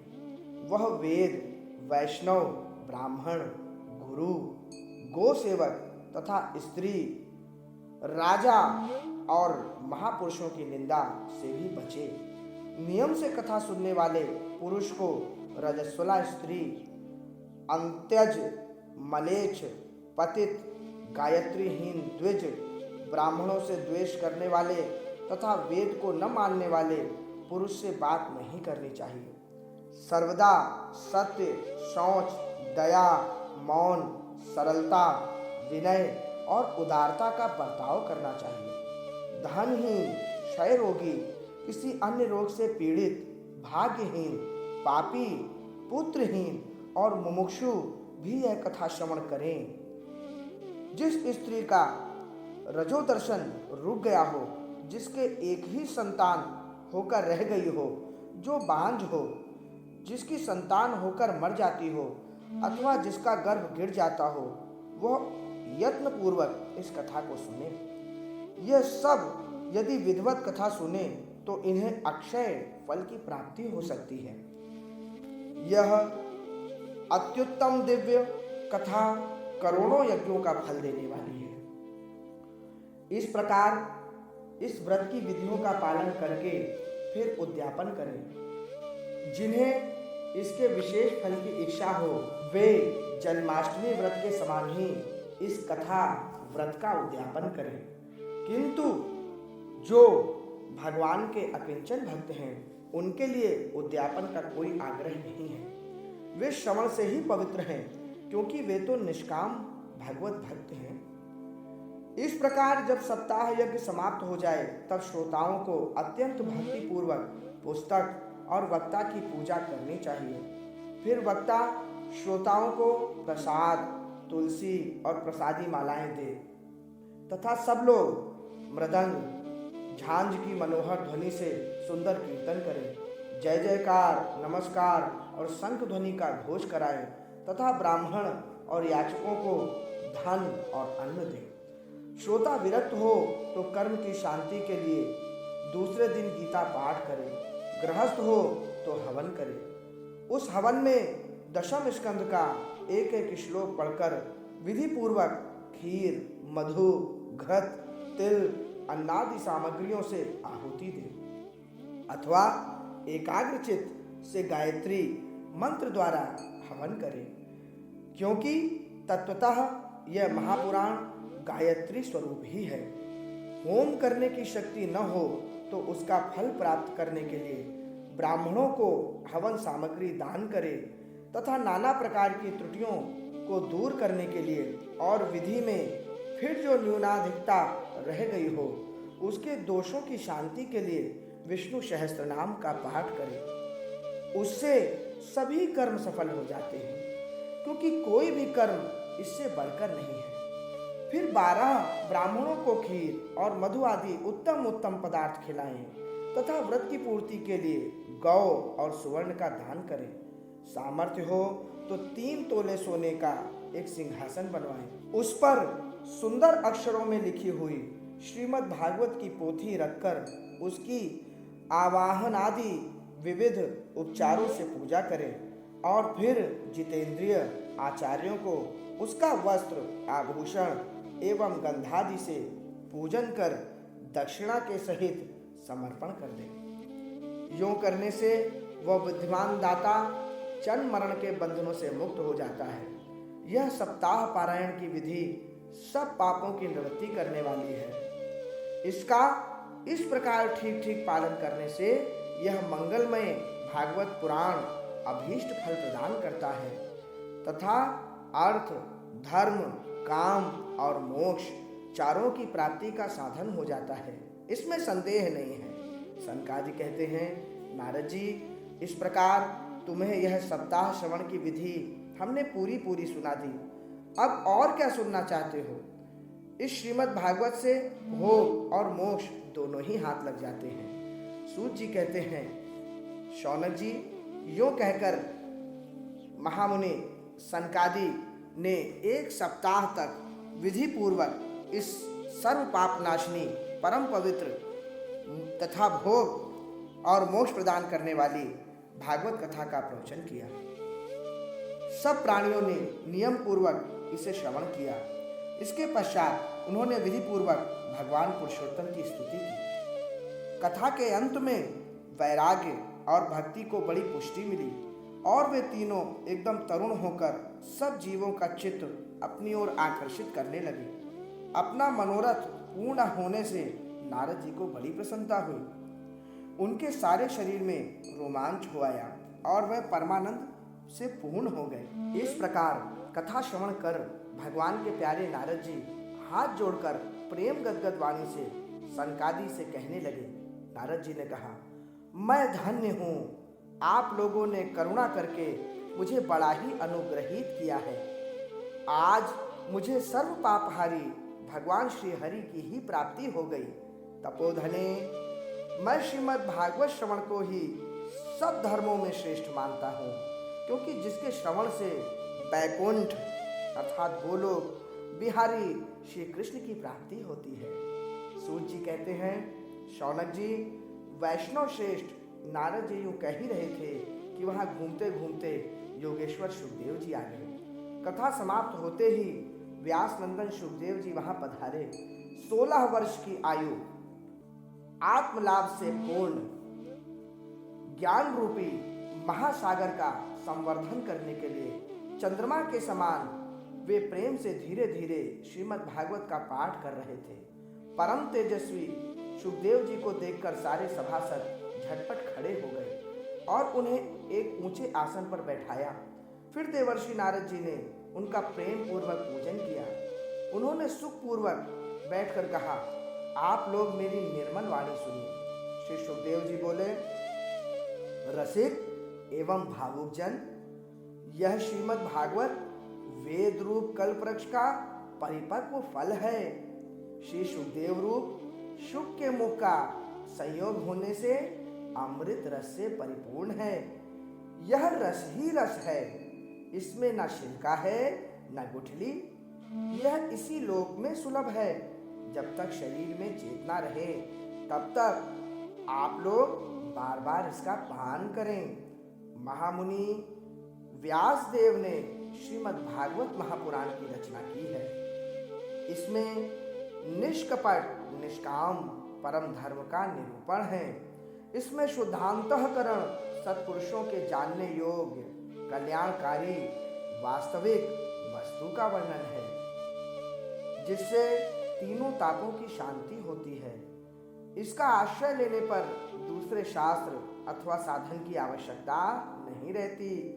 जब कभी पुण्यात्मा पुरुष इसके श्रवण की इच्छा करते हैं तभी ईश्वर अविलंब उनके हृदय में अवरुद्ध हो जाता है।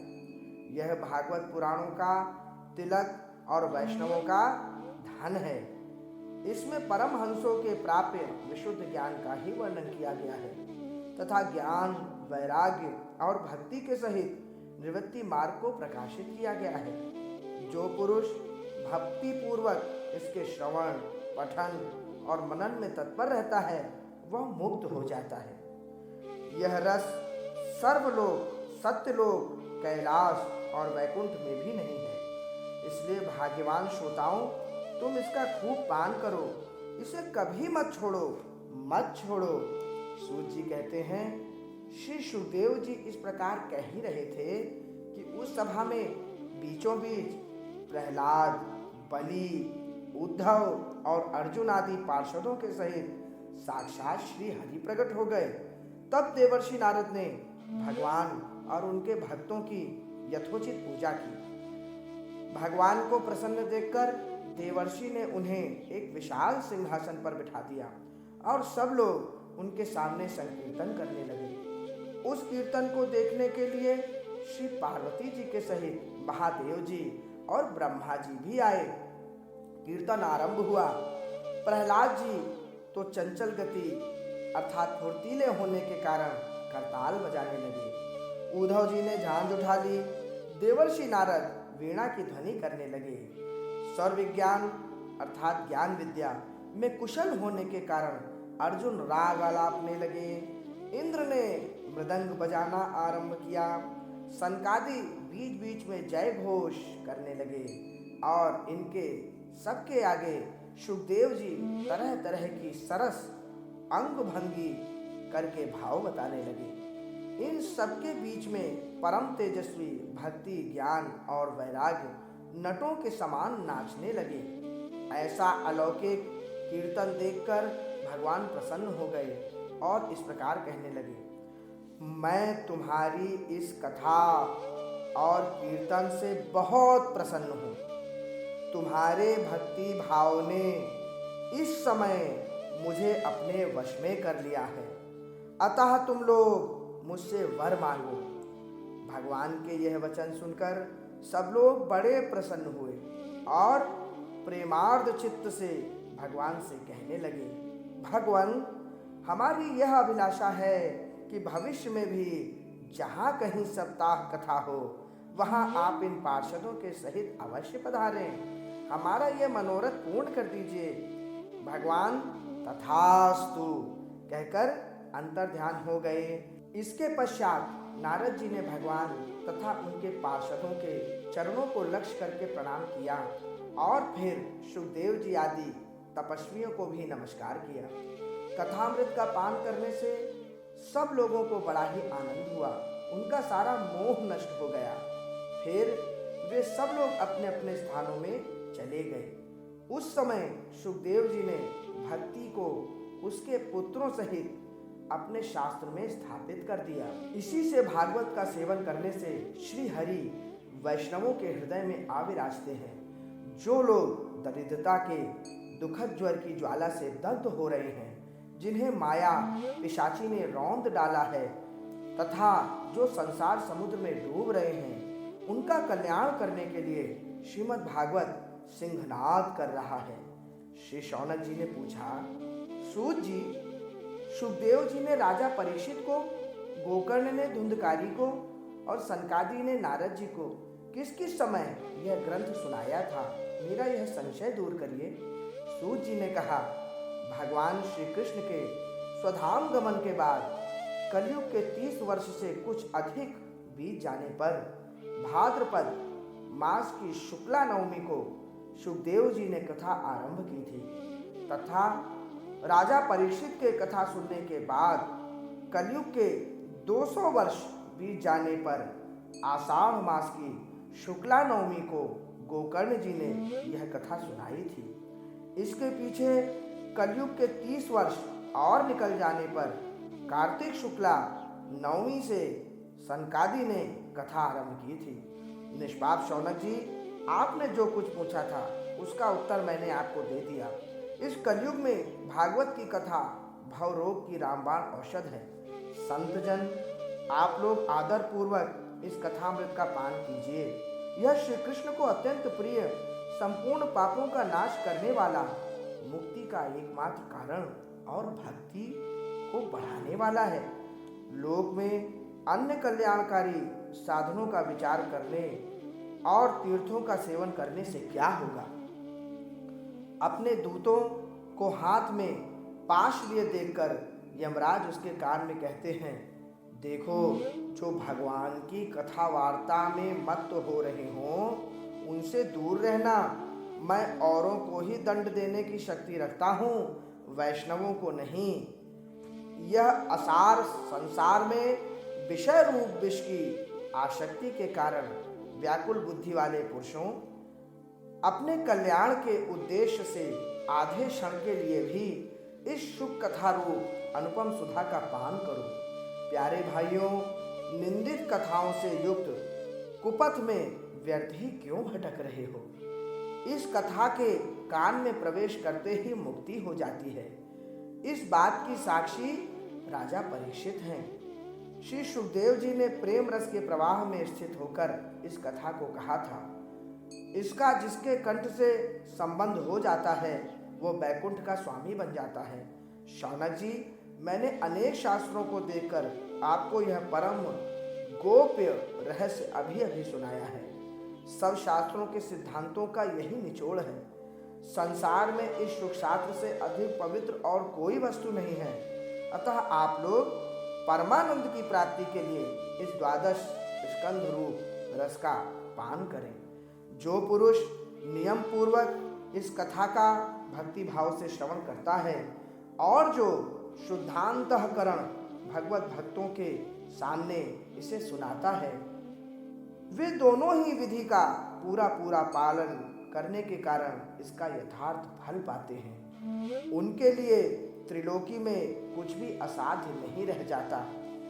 इति श्री पद्म पुराणे उत्तरखंडे श्रीमद् भागवत महात्म्ये श्रवण विधि कथनम नाम षष्ठो अध्यायः समाप्तमिदं श्रीमद् भागवत महात्म्यम्।